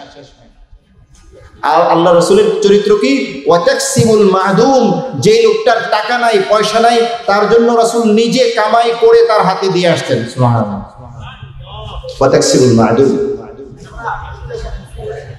আচ্ছা, আমি যদি জিজ্ঞেস করি রাসূল কি ধনী ছিলেন না গরিব ছিলেন? এটা সঠিকভাবে বলা কঠিন। আমার কথা বুঝতেছেন? আপনাকে যদি আমি জিজ্ঞেস করি রাসূল ধনী ছিলেন না গরিব ছিলেন, আপনি যদি বলেন গরিব তাও ভুল, আপনি যদি বলেন ধনী তাও ভুল। কিভাবে? রাসূল করিম সাল্লাল্লাহু আলাইহি ওয়াসাল্লাম মূলত ছিলেন ধনী, কিন্তু কোনো ধন ওনার কাছে থাকতো না, এই হিসাবে আবার গরিব। আমাদের সমাজে যে গরিব তাকে কি ভালো চোখে দেখা হয় না খারাপ চোখে দেখা হয়? খারাপ চোখে দেখা হয়, ঠিক কি না? আপনার গরিব যে আত্মীয় তাকে আপনি ভালো চোখে দেখেন না, তাকে তোয়াজ করেন না, তাকে আদর করেন না, তাকে কদর করেন না। যে আত্মীয় ধনী তাকে আপনি কি করেন?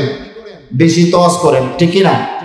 গরিব হওয়া মানে এক ধরনের অপরাধ আমাদের সমাজে। কিন্তু যেই ধনী মানুষটা টাকা দান করতে করতে গরিব থাকে, এই ধনী মানুষটাকে কি মানুষ সম্মানের চোখে দেখে না অসম্মানের চোখে দেখে? কথা বলেন, বুঝতেছেন? সেই ধনী ধনী কিন্তু টাকা নাই তার কাছে, তাকে কিন্তু মানুষ খারাপ চোখে দেখে না, তাকে কি করে? সম্মানের চোখে দেখে। টাকা তো আছে কিন্তু তার কাছে থাকে না, কেন? দান করে দেয়। তো রাসূল মূলত ছিলেন ধনী, কিন্তু থাকতেন গরিব হয়ে, অর্থাৎ টাকা ইচ্ছাকৃতভাবে তিনি কি ছিলেন? গরিব ছিলেন। ইচ্ছাকৃত যে গরিব হয় তাকে সমাজে সম্মান করা হয়। আমাদের রাসূল সাল্লাল্লাহু আলাইহি ওয়াসাল্লাম তাই ছিলেন। সুবহানাল্লাহ। রাসূলকে আল্লাহ তাআলা বলেন, মুহাম্মদ আপনি যদি চান উহুদ পাহাড়টাকে আমি স্বর্ণ বানায় দিব। সুবহানাল্লাহ বলেন। শুধু তাই না, আপনি যেখানে যাবেন আপনার সাথে উহুদ পাহাড় মোবাইলের মতো যেতে থাকবে। আমার কথা বুঝতেছেন? আপনার মোবাইল অর্থ কি? চলমান। মোবাইল অর্থ কি? চলমান, যেটা চলে। অর্থাৎ আপনার সাথে এই স্বর্ণের পাহাড়টা ঘুরতে থাকবে, আপনি যেখানে যাবেন সেখানে যাবে। আপনি কি চান? রাসূল বলেছে আমি চাই না। সারাটা জীবন রাসূল সাল্লাল্লাহু আলাইহি ওয়াসাল্লাম, একটা দিন এরকম হয় না রাসূলের জীবন যিনি একসাথে 2 বেলা পেট ভরে খেয়েছেন। মনে থাকবে এই কথাটা? সারা জীবন একসাথে 2 বেলা পেট ভরে খেয়েছেন, খান নাই। এক বেলা পেট ভরে খেয়েছেন তো আরেক বেলা অভুক্ত থেকেছেন তিনি। সারা জীবনের চিত্র এটা ছিল। সারা জীবনের চিত্র এটা ছিল। তো যাই হোক, যেটা আমি বলতেছিলাম, আমরা যদি এই আদর্শটাকে লালন করতে পারি, আমার কি খুব বেশি টাকার প্রয়োজন হবে? অন্যের টাকার প্রতি লোভ হবে? তখন তো আমি চিন্তা করবো না আমাকে আল্লাহ তাআলা যতটুকু দিয়েছেন এতটুকুই যথেষ্ট। এবং প্রত্যেক মানুষকে আল্লাহ তাআলা সৃষ্টি করার সাথে সাথে তার রিজিকের ব্যবস্থাও তো আল্লাহ তাআলা করেছেন কি করেন নাই? দায়িত্ব নিয়েছেন কি নেন নাই? আমার রিজিকের দায়িত্ব কি আমার না আল্লাহর? কথা বলেন। প্রত্যেকের রিজিকের দায়িত্ব কার? আল্লাহ তাআলা। এক সাহাবী, আশআরি সাহাবী, আশআর ইয়ামানের একটা গোত্র, তাদের কাছে খাবার নাই। তো তাদের মধ্যে একজন নির্বাচিত ব্যক্তিকে বলছে, তুমি আল্লাহর রাসূলের কাছে যাও, খাবার নিয়ে আসো। উনি যখন রাসূলের ঘরে ঢুকে কোরআনের একটা আয়াত রাসূল তিলাওয়াত করছিলেন। আয়াতটা হলো, ওয়ামা মিন দাব্বাতিন ফিল আরদি ইল্লা আলাল্লাহি রিজকুহা। পৃথিবীর সমস্ত বিচরণশীল প্রাণীর রিজিকের দায়িত্ব আল্লাহের উপরে। এই সাহাবী যখন এই আয়াত শুনছেন তখন চিন্তা করছে, আমি রাসূলের কাছে কেন চাইবো? আল্লাহ তো আমার দায়িত্ব নিছেন। উনি চলে গিয়ে তার সাথীদেরকে বলতেছেন, খাবারের ব্যবস্থা হচ্ছে, খাবার আসবে। কিছুক্ষণ পরে, সহিহ রিওয়ায়াত, সহিহ ঘটনা বলতেছে, কিছুক্ষণ পরে 2 জন ব্যক্তি প্রচুর পরিমাণে খাদ্য নিয়ে তাদের কাছে আসছে। ওনারা পেট ভরে খেয়েছেন, এত মজার খাবার কোনোদিন খান নাই। ওনারা চিন্তা করলেন, রাসূল এত মজার খাবার পাঠাইছে, আমরা একা খাওয়া ঠিক হবে না, এই বাকি খাবারটা রাসূলের কাছে নিয়ে যান। 2 জন লোককে ঠিক করলেন, এরা রাসূলের কাছে বাকি খাবার পৌঁছে দিবে। সাহাবায়ে কেরামের পরের বেলার খাবারের চিন্তা থাকতো না। আমাদের তো 1 মাসের খাবার থাকলেও তারপরে আমাদের চিন্তা থাকে কি থাকে না। ওনারা পাঠাই দিয়েছেন খাবার। হুজুর আপনি যে খাবার দিয়েছিলেন খুব মজা হয়েছে, খুব ভালো হয়েছে, আমরা খাইছি, বাকিটা আপনার জন্য দিয়ে দিলাম। রাসূল কই, কোথায়? আমি তো খাবার পাঠাই নাই। কি বলেন? আমাদের ওই সাথী এসে আপনার কাছে খাবার চায় নাই? কোনো এই ধরনের তো কোনো ঘটনাই ঘটে নাই। পরে হারিয়ে গেছে সেই ঘটনা। কি রে, তুমি যে বললা আমি রাসূলের কাছে গেছিলাম, খাবার আসতেছে। তো আমি ওই আয়াত পড়তে শুনছি রাসূলকে। এই আয়াত শোনার পর আমার ইয়াকিন হয়েছে, আল্লাহ যেহেতু রিজিকের দায়িত্ব নিয়েছেন, রিজিক আল্লাহ তাআলা পাঠাবেন। সুবহানাল্লাহ। সাহাবীর ইয়াকিন হয়েছে, আল্লাহ ফেরেশতার মাধ্যমে খাবার পাঠিয়ে দিয়েছে। তো রাসূল বলেন, আরে এই খাবার তো আসমান থেকে আসছে। কোথেকে আসছে? জান্নাত থেকে আসছে। এই খাবার সাহাবায়ে কেরামকে নিয়ে রাসূল খেয়েছেন। তাহলে আমাদের রিজিকের দায়িত্ব কে নিয়েছেন? খাওয়াবেন কি খাওয়াবেন না? চেষ্টা ছাড়া না চেষ্টা সহ? চেষ্টা সহ খেতে। এটা আবার মনে করেন না যে আল্লাহ যেহেতু রিজিকের দায়িত্ব নিয়েছে আমার কাম করার দরকার নাই, আল্লাহরই হুকুম। ফাইদা কুদিয়াতিস সালাহ, নামাজ শেষ হয়েছে, ফান্তাশিরু ফিল আরদ, এখন পৃথিবীতে ছড়ায় পড়ো, ওয়াবতাগু মিন ফাদলিল্লাহ, যেখানে আল্লাহর রিজিক আছে সেটা তালাশ করে নাও। রিজিক তালাশ করার হুকুম কার? আল্লাহর হুকুম যেটা হয় সেটা পালন করলে কি হয়? ইবাদত না গুনাহ হয়? তাহলে যদি রিজিক তালাশ করি ইবাদত হবে না গুনাহ হবে? রাসূল সাল্লাল্লাহু আলাইহি ওয়াসাল্লাম বলেন আল কাসিবু হাবিবুল্লাহ, যে ব্যক্তি কামাই করে সে আল্লাহর দোস্ত। সুবহানাল্লাহ। মাটি কাটে সে আল্লাহর দোস্ত, রিস্কা টানে আল্লাহর দোস্ত, ব্যবসা করে আল্লাহর দোস্ত। কে বলছেন এই কথা? আপনি যদি এই নিয়তে ব্যবসা করেন যে আল্লাহ তো ব্যবসা করতে বলছেন, নামাজের পরে ব্যবসার জন্য ছড়ায় পড়তে বলছেন, রুজির জন্য ছড়ায় পড়তে বলছেন, চাকরির জন্য ছড়ায় পড়তে বলছেন, তাহলে আপনার এই ব্যবসাটা কি হবে? কথা বলেন, ইবাদত হবে কি হবে না? হবে। তাহলে আল্লাহ যে রিজিকের দায়িত্ব নিয়েছেন, এখন এটা কি চেষ্টা সহ না চেষ্টা ছাড়া? কথা বলেন, চেষ্টা করতে হবে। এর অর্থ এটা না যে আমি ঘরে বসে থাকবো আল্লাহ তাআলা রিজিক দিবেন। আমাকে একদিন এক তাবলীগের সাথী বা কথার কথা বললাম, বলতেছে হুজুর তার বউ এর পক্ষ থেকে অভিযোগ আসছে আমার বাচ্চার অসুখ হয়েছে, পাও পড়ে গেছে, আমার স্বামী কি করে আল্লাহ ভালো করবো। আমার কথা বুঝতে দেন? তার স্বামী কি বলে? পা পুড়ে গেছে বাচ্চার, ভালো করবো কে? এটা কি তরিকা হলো? আমার কথা বুঝেন না আপনারা? এটা সহি না গলত? নিঃসন্দেহে গলত। বাচ্চার চিকিৎসা করাটা সুন্নত। বাচ্চার চিকিৎসা করা কি? আল্লাহ ভালো করবো যে বলে দিল, এটা কি সুন্নত হলো না সুন্নতের খেলাফ কাজ হলো? সঠিক কাজ হলো? আল্লাহর উপর তাওয়াক্কুল হলো না ভণ্ডামি হলো? রাসূল সাল্লাল্লাহু আলাইহি ওয়াসাল্লামের কাছে এক সাহাবী আসেন অসুস্থতার নিয়ে, যে হুজুর আমি অসুস্থ, আমার চিকিৎসা করেন। রাসূল বলেন ওই ইহুদি ডাক্তারের কাছে যাও। রাসূল কার কাছে পাঠাইছেন? ইহুদি ডাক্তারের কাছে রাসূল নিজে পাঠিয়েছেন। কি বোঝা যায়? চিকিৎসা করার জন্য ডাক্তারের শরণাপন্ন হওয়া এটা সুন্নত। সেই ডাক্তার যদি অমুসলমানও হয় তার কাছেও যাওয়া যাবে, কোনো সমস্যা নেই। তাহলে রিজিক আল্লাহ রাব্বুল আলামিন দিবেন, এই দায়িত্ব নিয়েছেন, চেষ্টা করতে হবে কি হবে না? চেষ্টা করতে হবে। বিবির উপর বোঝা হওয়া যাবে না, বাচ্চার উপর বোঝা হওয়া যাবে না। তো রাসূল সাল্লাল্লাহু আলাইহি ওয়াসাল্লাম ওয়াতাকসিবুল মা'দুম, যে ব্যক্তির কামাই রোজগার নাই সেই ব্যক্তির জন্য রাসূল নিজে কামাই করে দিতেন। 5 নম্বর হচ্ছে ওয়াতুঈনু আলা নওয়াইবিল হক্কি, যে হকের কারণে মুসিবতে পড়ে তাকে আপনি সাহায্য করেন। রাসূল সাল্লাল্লাহু আলাইহি ওয়াসাল্লাম হকের কারণে যে মুসিবতে পড়ে তাকে কি করেন? সাহায্য করেন। বিপদে পড়ে না? আমার কথা বুঝতেছেন? অনেকে যখন বিপদে পড়ে, তো এই বিপদে পড়লে আমরা কি খুশি হব না তার সাহায্যে আমি এগিয়ে যাব? সাহায্যে এগিয়ে যাব আমার সামর্থ্য অনুযায়ী, আমার যতটুকু সামর্থ্য হয়। কেননা রাসূল বলেন আমার 2টা হাত, এর একটা হাত যদি আক্রান্ত হয়, আরেকটা হাত যেরকম কষ্ট পায়, একজন মুসলমান যদি আক্রান্ত হয় আমাকে সেইভাবে কি করতে হবে? কষ্ট পাইতে হবে। কেন? আল মুসলিমুনা কাজাসাদিন ওয়াহিদিন, সারা পৃথিবীর সমস্ত মুসলমান মিলে একটা দেহের মতো। ইদাশতাকাত আইনুহু ইশতাকা কুল্লুহু, তার চোখের মধ্যে যদি সমস্যা হয় তার পুরো শরীরের মধ্যে সমস্যা। ইদাশতাকাত ইয়াদুহু, যদি তার হাতের মধ্যে কষ্ট হয় পুরো শরীরের মধ্যে কষ্ট হয়। ঠিক কিনা? নাকি হাতে কষ্ট হলে পুরো শরীর বলে তোর কষ্ট হয়েছে আমার কি? বলে নাকি এই হাত তোর কষ্ট হয়েছে আমার কি? বলে না, বরং পুরো শরীর ব্যস্ত হয়ে যায়। এই হাতের কষ্ট, এই হাতের ব্যথা কিভাবে? দাঁতে ব্যথা হচ্ছে, সারা পুরো শরীর কষ্ট হয়ে যায়। চোখে ব্যথা হচ্ছে, পুরো শরীর ব্যস্ত হয়ে যায়। এরকম রাসূল বলেন ওয়াতুঈনু আলা নওয়াইবিল হক্কি, যে বিপদে পড়ে তুমি তার পাশে দাও। পারবো না ইনশাআল্লাহ?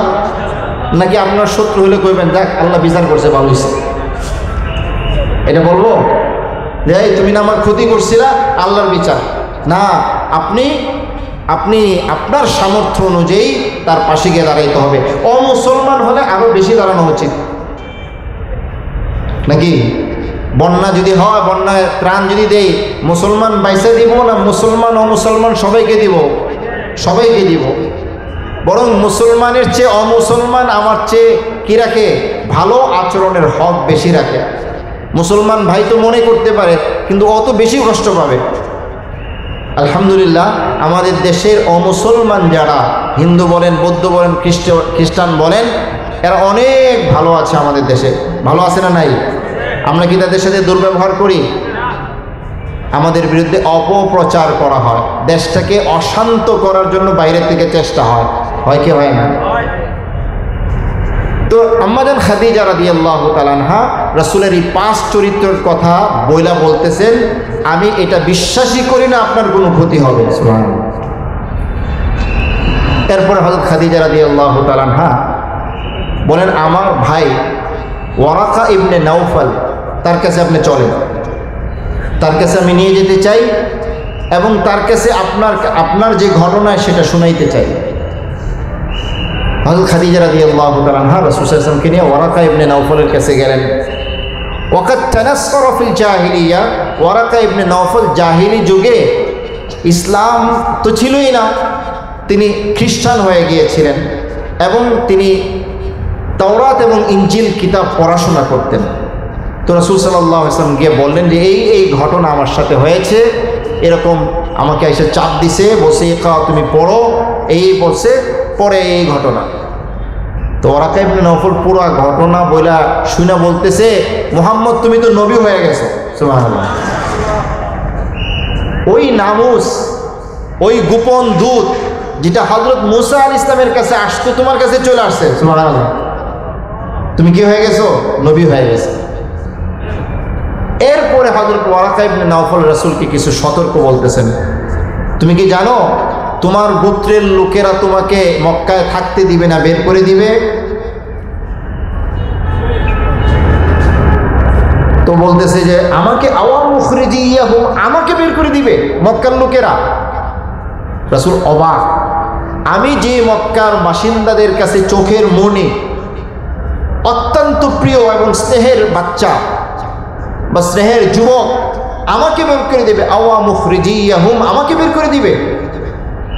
তো ওয়ারাকা ইবনে নাওফল বলতেছেন, শুধু তোমাকেই না, তোমার আগে যত নবীর কাছে ওহী আসছে প্রত্যেক নবীকে তার স্বজাতি থেকে বের করে দেওয়া হয়েছে।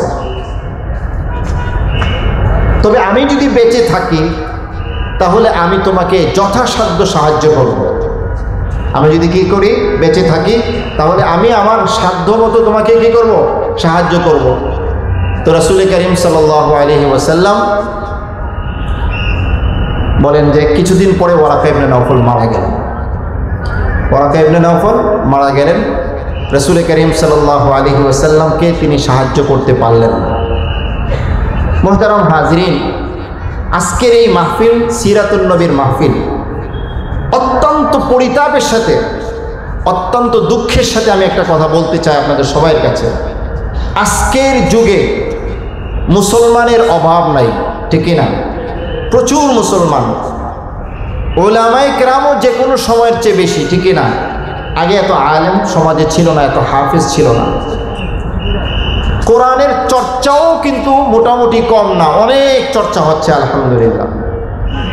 কিন্তু আজকের যুগে একটা জিনিসের খুব অভাব আমাদের চোখে পড়ে, সেটা হলো ভালো মানুষের অভাব, ঠিক না? রাসূলের চরিত্রে চরিত্রবান মানুষের চরম অভাব আজকের যুগে।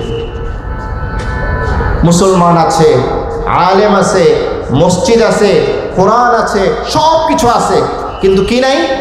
ভালো মানুষ নাই। এটা আমি বলবো না, ভালো মানুষের অভাব শুরু হয়েছে। কাহাত বলে, কাহতুর রিজাল বলে, অর্থাৎ ভালো মানুষের দুর্ভিক্ষ চলতেছে এখন। মানুষের পাশে দাঁড়ানোর, মেহমানদারি করার, মানুষের বিপদে সাহায্যকারী হওয়ার, আত্মীয়তার সম্পর্ক রক্ষা করার মানুষগুলো দিন দিন কমে যাচ্ছে। প্রত্যেকটা মানুষ এখন সেলফিশ হয়ে গেছে, স্বার্থপর হয়ে গেছে, নিজের স্বার্থের বাহিরে অন্য কিছু চিন্তাই করতে চায় না, ঠিক কি ঠিক না? আমার কথাটা কি ভুল হলে আমি সহ, আমি শুধু আপনাদেরকে বলতেছি না, আমি সহ সকলের একটা চরিত্রের একটা অভাব। আজকে সিরাতুন নবীর মাহফিল তখনই সফল হবে সত্যিকার অর্থে যদি আজকের মাহফিল থেকে মেসেজ, আজকের মাহফিল থেকে বার্তা আমরা নিতে পারি যে আমি আপনি রাসূলের চরিত্রে চরিত্রবান হব ইনশাআল্লাহ। নিয়ত করতে পারি না ইনশাআল্লাহ? আমি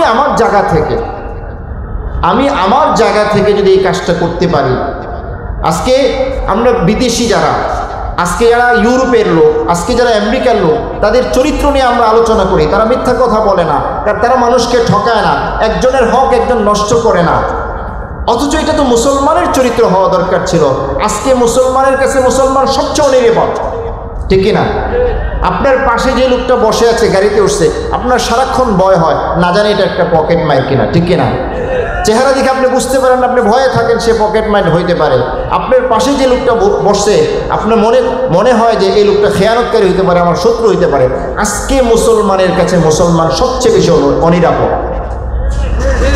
অথচ মুসলমান ছিল আরেক মুসলমানের জন্য সবচেয়ে আস্থার জায়গা হওয়া দরকার ছিল, ঠিক কিনা? রাসূল কতটা আস্থাবান ছিলেন মক্কাবাসীর কাছে। রাসূল যখন হিজরতের হুকুম আসলো, রাসূল সাল্লাল্লাহু আলাইহি ওয়াসাল্লাম হিজরত করতেছেন। হযরত আলীকে বলেন, আলী তুমি আমার বিছানায় শো, এই এতগুলো আমানত আমার কাছে রয়ে গেছে, আমি আজকে চলে যাচ্ছি, এই আমানত তুমি যার যার আমানতদারের কাছে ফেরত দিবে। কে বলতেছেন এ কথা? কাকে বলতেছেন? রাসূল যখন মক্কাবাসীর শত্রু, মক্কাবাসী যখন রাসূলকে হত্যা করার জন্য 100 উটের পুরস্কার ঘোষণা করে, তখনও সেই মানুষটার কাছে শত শত মানুষের আমানত, ঠিক কিনা? হযরত আলীকে রেখে গেলেন। রাসূল যখন চলে গেলেন হিজরত করে, হযরত আলীকে যখন পাওয়া গেল, তখন হযরত আলী রাদিয়াল্লাহু তাআলা আনহুর কাছে অনেক মানুষের আমানত। এত বিশ্বস্ত ছিলেন, এত আমানতদার ছিলেন। হযরত জুবাইর ইবনুল আওয়ামের ঘটনা বুখারীতে আসছে। জুবাইর ইবনুল আওয়াম রাদিয়াল্লাহু তাআলা যখন মারা যান, জুবাইর রাদিয়াল্লাহু তাআলা যখন মারা যান, তখন তার কাছে মানুষ 22,70,000 টাকা পায়। কত লক্ষ? খুব চমৎকার ঘটনা, মনোযোগ দিয়ে শুনুন। কত লক্ষ টাকা পায়? 22,70,000 টাকা মানুষ পায়। এতগুলো টাকা মানুষ কিভাবে পায়? হযরত জুবাইরের কাছে যে আমানত রাখতো, তিনি কোনোদিন আমানত হিসাবে নিতেন না। কি হিসাবে নিতেন না? আমানত হিসাবে নিতেন না। উনি বলতেন এটা তোমার কর্জ। কারণ শরীয়তের মাসআলা হলো, আমানত যদি নষ্ট হয়ে যায় এটা জরিমানা দেওয়া লাগে না। কর্জ যদি নষ্ট হয় তাহলে কি হবে? জরিমানা দেওয়া লাগবে। কথার কথা, এই মৌলানা সাহেব আমার পকেটে 5,000 টাকা দিয়ে বলুন, হুজুর এটা আপনার কাছে আমানত। এই 5,000 টাকা যদি আমার পকেট থেকে পকেট মাইরে নিয়ে যায়, মৌলানা সাহেবকে আমার 1 টাকাও জরিমানা দেওয়া লাগবে না, কারণ এটা আমানত। আমানত নষ্ট হলে জরিমানা নাই।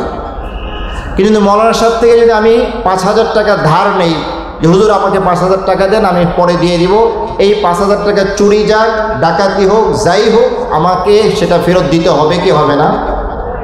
হযরত জুবাইর রাদিয়াল্লাহু তাআলা কাছে যারাই আমানত রাখতেন, তিনি বলতেন আমি আমানত হিসাবে নিচ্ছি না, এটা কর্জ হিসাবে নিতেছি। আর কর্জ নিয়ে তিনি খরচ করে ফেলতেন, নিজের জন্য না, বাচ্চাদের জন্য, এর জন্য, সমাজের জন্য খরচ করে ফেলতেন। মৃত্যুর সময় ওনার কর্জের পরিমাণ কত? কথা বলেন? 22,70,000। তো জুবাইর রাদিয়াল্লাহু তাআলা জঙ্গে জামালের সময় সাহাবায়ে কিরামের মধ্যে একটা দুঃখজনক যুদ্ধ হচ্ছে। আব্দুল্লাহ ইবনে জুবাইরকে ডেকে বললেন, আব্দুল্লাহ, আমার মনে হয় এই যুদ্ধের পরে আমি থাকবো না, আমি শহীদ হয়ে যাব, আমার মনে হচ্ছে এটা। আমি যদি শহীদ হয়ে যাই তাহলে আমার ঋণ পরিশোধ করবে আগে। আমার ঋণ কি করবে? আগে পরিশোধ করবে। আমার ঋণ পরিশোধ করার পরে যদি কোনো টাকা বাঁচে, তাহলে সেটা তোমরা আমার ওয়ারিসান যারা, তারা ভাগ করে নেবে। তিনি বললেন, ঋণ পরিশোধ করার পরে যদি টাকা বাঁচে, প্রথম কাজ হবে আমার ঋণের পরে আমার যে মাল থাকবে সেই মালের 1/3 তোমার ছেলেদের জন্য আমি ওসিয়ত করলাম। কার জন্য? নাতিদের জন্য ওসিয়ত করেছে। 1/3 তোমার ছেলেদের জন্য আমি ওসিয়ত করলাম। আব্দুল্লাহ ইবনে জুবাইরের ছেলে ছিল 9টা। কয় ছেলে? মানে ওনার এক ছেলের ঘরেই 9 নাতি। গরিব মানুষ, সেই 9 ছেলেকে আমার মালের 1/3 দিবা। যদি আমার ঋণ পরিশোধ করতে গিয়া তোমার সমস্যা হয়, তো জুবাইরের মাওলার সাথে একটু যোগাযোগ করো। কার মাওলা? জুবাইরের মাওলা। তো আব্দুল্লাহ ইবনে জুবাইর জিজ্ঞেস করলেন, আব্বা, জুবাইরের মাওলাকে? আমার মাওলা হলো আল্লাহ, তবে তুমি জুবাইরের মাওলা বলেই বলবা। তো ঋণ, উনি মারা গেলেন, শহীদ হয়ে গেলেন।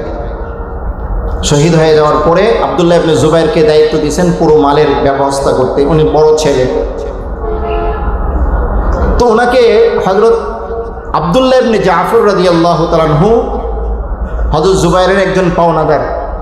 সাহাবায়ে কেরামের মধ্যে যারা অনেক বেশি দানশীল ছিলেন তাদের মধ্যে একজন ছিলেন আব্দুল্লাহ ইবনে জাফর।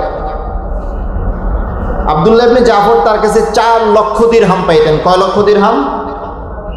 4 লক্ষ দিরহাম একজনই পাইতেন। তার আগে একটা ঘটনা আছে। হাকিম ইবনে হিজাম একজন সাহাবী একদিন এসে বলতেছেন, আব্দুল্লাহ তোমার আব্বা তো মারা গেছে, তোমার আব্বার ঋণ কত? আমার আব্বার ঋণ 1 লাখ। কত? সঠিক কথা বলছেন না ভুল কথা বলছেন? হ্যাঁ, ভুল কথা বলছেন। আমি একটু আগেই বলছেন না ঋণ কত ছিল? 22,70,000। তো উনি বলছেন আমার আব্বার ঋণ কত? তো ওনাকে বলতেছে, তাহলে তোমার আব্বার যে টাকা পয়সা রেখে গেছেন, জমি জমা রেখে গেছেন, আমার তো মনে হয় 1 লাখ টাকা হবে না। তুমি বিপদে পড়লে আমার কাছে আইসা, আমি সাহায্য করবো। হাকিম ইবনে হিজাম রাদিয়াল্লাহু তাআলা আব্দুল্লাহ ইবনে জুবাইরকে বলতেছেন, তোমার আব্বার 1 লাখ টাকা ঋণ, তোমার আব্বার টাকা দিয়ে কি হবে না? সুদ হবে না। তুমি বিপদে পড়লে আমার কাছে আইসো। তখন বলেন, চাচা আমার আব্বার ঋণ যদি 22 লাখ হয়, আপনার ধারণা আমার আব্বার সম্পদ বিক্রি করলে কি হবে না? 1 লাখ টাকার ঋণ হবে না, সুদ হবে না। আমার আব্বার ঋণ যদি কি হয় 22 লাখ হয়, তাহলে আপনার কি ধারণা? তো আমার আব্বার ঋণ 22,70,000। এরপরে ঘটনা আব্দুল্লাহ ইবনে জাফর রাদিয়াল্লাহু ছেলে, উনি 4 পায়ে কত 4 লাখ। উনি এসে বলতেছে যে আমারটা আমি নিব না, কোনো নিতে হবে, আপনি সবার আগে নেবেন। উনি দানশীল ছিলেন তো, প্রচুর দান করতেন, কেন আমি নিব না, কোনো আপনি আগে নেন। এইভাবে ঋণ শোধ করতে করতে সব ঋণ শোধ হয়েছে। এরপরে বাবা যেহেতু বিভিন্ন জায়গায় যুদ্ধ করেছেন, জিহাদ করেছেন, তিনি সম্পদ বন্টন করতেছেন। এখন টানা 4 বছর হজের সময় এলান করেছেন। কয় বছর? 4 বছর হজের সময় এলান করেছেন। ফিল মৌসিম, হজ আসলেই বলতো আমার আব্বার কাছে যারা যারা ঋণ পান ঋণ নিয়ে যান। উদ্দেশ্য হলো কোনো ঋণ পাওনাদার এখনো থেকে গেছে কিনা। 4 বছর পরে দেখলেন যে আর কেউ আসে না, তখন এই ঋণ বন্টন করা শুরু করলেন। মানে বাকি টাকা বন্টন করার সময় ঋণ তো শুরু হয়েছে। উনি বলেন ওনার আব্বা যখন মারা যান তখন ওনার আব্বার স্ত্রী 4 জন। কয়জন? 4 মা রেখে মারা গেছেন। প্রত্যেক মা 12 লক্ষ দিরহাম পাইছে। বলেন সুবহানাল্লাহ। 22,70,000 ঋণ শোধ করার পরে 4 বিবির প্রত্যেক বিবি কত করে পাইছে? আমি আপনাদের কাছে একটা মাসালা বলি। স্ত্রীরা স্বামীর সম্পদের 8 ভাগের 1 ভাগ পায়। কত পায়? যদি সন্তান থাকে। আমার স্ত্রীর সন্তান আছে, আমি মারা গেলে আমার স্ত্রী আমার সম্পদের কয় ভাগের 1 ভাগ পাবে? 2 জন থাকলেও 8 ভাগের 1 ভাগ, 3 জন থাকলেও 8 ভাগের 1 ভাগ, 4 জন থাকলেও 8 ভাগের 1 ভাগ পাবে। এমনি যা থাকবে 8 ভাগের 1 ভাগ 4 জনে ভাগ করে নেবে। 8 ভাগের 1 ভাগ ঋণ শোধ করার পরে, ওসিয়তের পরে যখন ভাগ করছে, একই স্ত্রী পাইছে 12 লক্ষ দিরহাম। তাহলে 4 স্ত্রী মিলে কত? 4 12। তাহলে 8 ভাগের 1 ভাগ যদি 48 লক্ষ হয়, তাহলে ওনার টাকা কত ছিল? ইমাম বুখারী রাহমাতুল্লাহি আলাইহি বাব কায়েম করছেন, শিরোনাম কায়েম করছেন, বারাকাতুল গাজী ফিল হাইয়্যি ওয়াল মাইয়িত। একজন গাজী, আল্লাহর পথে জিহাদকারীর মৃত্যুর পরেও তার সম্পদের মধ্যে কি পরিমাণ বরকত হয়। সুবহানাল্লাহ। আমি বলতেছিলাম হযরত জুবাইর রাদিয়াল্লাহু তাআলা আনহুর কাছে কেউ ঋণ রাখলে তিনি আমানত রাখলে কি আমানত নিতেন না ঋণ নিতেন? কথা বলেন। ঋণ নিতেন। কেন? যাতে করে আমানত রাখলে যদি নষ্ট হয়ে যায় বেচারা মুসিবতে পড়বে, আমানতের হেফাজত জরুরি। তিনি ঋণ নিতেন, ঋণ নিয়ে সেটা খরচ করে ফেলতেন। আল্লাহ রাব্বুল আলামিন কি পরিমাণ বরকত দান করছেন, সুবহানাল্লাহ বলবেন না? তাহলে আমাদের মালে বরকত দেওয়ার মালিক কে? আমরা তো বরকত চাই না, আমরা চাই বেশি মাল। কথা বলেন, আমরা কি চাই? বরকত চাই না বেশি মাল চাই? চাওয়া উচিত কি বরকত না বেশি? বরকত চাওয়া উচিত। আল্লাহ রাব্বুল আলামিন আমাদেরকে বরকতি মাল দান করেন, বলেন আমিন। বরকতি মাল আর বেশি মালের মধ্যে পার্থক্য বুঝতে হবে না? যেই মালের মধ্যে আল্লাহ রাব্বুল আলামিনের সন্তুষ্টি আছে, যেই মালের উপর আল্লাহ তাআলার খুশি, সেটা হলো বরকতি মাল। যেই মালের প্রতি আপনার লোভ নাই, সেটা হলো বরকতি মাল। হযরত ওমর রাদিয়াল্লাহু তাআলা আনহুকে রাসূল সাল্লাল্লাহু আলাইহি ওয়াসাল্লাম একটা কাজের জন্য পাঠাইছেন। কাজটা করে আসার পরে ওমর রাদিয়াল্লাহু তাআলা আনহুকে রাসূল পারিশ্রমিক দিয়েছেন, কথার কথা 500 টাকা বা 100 টাকা দিয়েছেন। হযরত ওমর বলতেছে, হুজুর আমি এটা নিব না। তো কেন নিবা না? এটা আমার চেয়ে অভাবী কাউকে দিয়ে দেন, আমি এটা আল্লাহর জন্য করছি, কাজটা কার জন্য করছি, এটা আমি নিব না। তো আল্লাহ রাসূল সাল্লাল্লাহু আলাইহি ওয়াসাল্লাম বলতেছেন, এই মিয়া, যেই মালের প্রতি তোমার আগ্রহ নাই, লোভ নাই, সেই মাল যদি তোমাকে দেওয়া হয় তাহলে সেই মাল নিবা, সেটার মধ্যে আল্লাহ বরকত দিবে। সুবহানাল্লাহ। যেই মালের প্রতি কি নাই, লোভ নাই, সেটা যদি তোমার জন্য এসে যায় তাহলে তুমি সেটা নিবে, আল্লাহ তাআলা এটার মধ্যে কি দিবেন, বরকত দিবেন। আমার কথা বুঝতেছেন? আর যেই মালের প্রতি লোভ থাকে, যেই মাল নেওয়ার জন্য তুমি কারাকারি করো, সেই মাল যদি তুমি নাও তাহলে এটার মধ্যে বরকত থাকবে না। আসছে নিয়ে আসে। তো যেই মালের মধ্যে কি নাই, বরকত নাই, সেই মাল চাই না বরকতওয়ালা মাল চাই, বেশি মাল চাই না বরকতের মাল চাই। আল্লাহ তাআলা আমাদেরকে বরকতের মাল দান করেন। দোয়া করবেন কিভাবে? আয় আল্লাহ আমার মালের মধ্যে বরকত দাও। বলেন, আয় আল্লাহ আমার মালের মধ্যে বরকত দাও। আয় আল্লাহ আমাকে বরকতের রিজিক বেশি বেশি দাও। পারবো না দোয়া করতে এটা? আয় আল্লাহ আমাকে তুমি কি করো, আমার মালে বরকত দাও এবং বরকতের রিজিক আমাকে বেশি বেশি দান করো। পারবো না দোয়া করতে? বেশি রিজিক যদি বরকতের হয় সমস্যা নাই, কারণ এই মালের মধ্যে কি আছে, বরকত আছে, মানে আল্লাহ খুশি এই মালের উপরে। হাদিস শরীফের মধ্যে আছে, নি'মাল মালুস সালিহ লিল আবদিস সালিহ। ওই মাল কতই না চমৎকার যেটা আল্লাহর প্রিয় বান্দার জন্য হয়ে থাকে। কার জন্য হয়ে থাকে? আল্লাহর প্রিয় বান্দার জন্য হয়ে থাকে। এই জন্য মুহতারাম হাজিরিন, আল্লাহ রাব্বুল আলামিন আমাদেরকে বরকতি মাল বেশি বেশি দান করেন। মালের প্রতি লোভ করবো না, লোভ ছাড়া মাল আসলে নিব। লোভ যদি আসে, ওয়াতাল মাল আলা হুব্বিহি, আল্লাহ তাআলা বলেন মালের প্রতি মহব্বত সবার আছে, আছে কি না? হযরত থানভী রাহমাতুল্লাহর কাছে এক লোক বলছেন, হুজুর জাকাত যে দেই খুব কষ্ট লাগে। জাকাতটা দিলে কি লাগে? কষ্ট লাগে, কলজাটা ছিঁড়া যায়, জাকাত দিতে গেলে কলজাটা ছিঁড়া যায়। আমার কথা বুঝতেছেন? খেয়াল করেন, এদিকে তাকান, হুজুর আসতেছেন।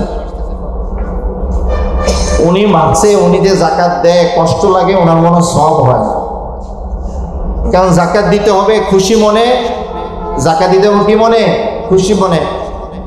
তো জাকাত দিতে কষ্ট লাগলে মনে হয় সব হয় না। হযরত থানভী রাহমাতুল্লাহ আলাইহি বলতেছেন, এই মিয়া, তুমি যে জাকাত দাও কষ্ট লাগে, আল্লাহ রাব্বুল আলামিন তোমাকে ডবল সওয়াব দান করবে। সুবহানাল্লাহ। হযরত থানভী রাহমাতুল্লাহ আলাইহি ছিলেন উম্মতের চিকিৎসক, হাকিমুল উম্মত। আমাদের কি মনে হয়েছে, জাকাত দিতে গেলে কষ্ট লাগলে মনে হয় সওয়াব কম হবে। উনি বলছেন জাকাত দিতে গিয়ে কষ্ট লাগলে সওয়াব কি হবে, বেশি হবে। পরিষ্কার বলেও দিয়েছেন, একটা হলো জাকাত দেওয়ার সওয়াব হবে, আরেকটা হলো কষ্ট যে লাগছে, কষ্ট লাগার কারণে আরেকটা সওয়াব হবে। অনেকক্ষণ আলোচনা হয়েছে, আমরা ভাবছিলাম হুজুর 9:30টার মধ্যে আসবেন। আলহামদুলিল্লাহ, আল্লাহ তাআলা হুজুরকে 10টা 7-এ নিয়ে আসছেন। আলহামদুলিল্লাহ বলেন।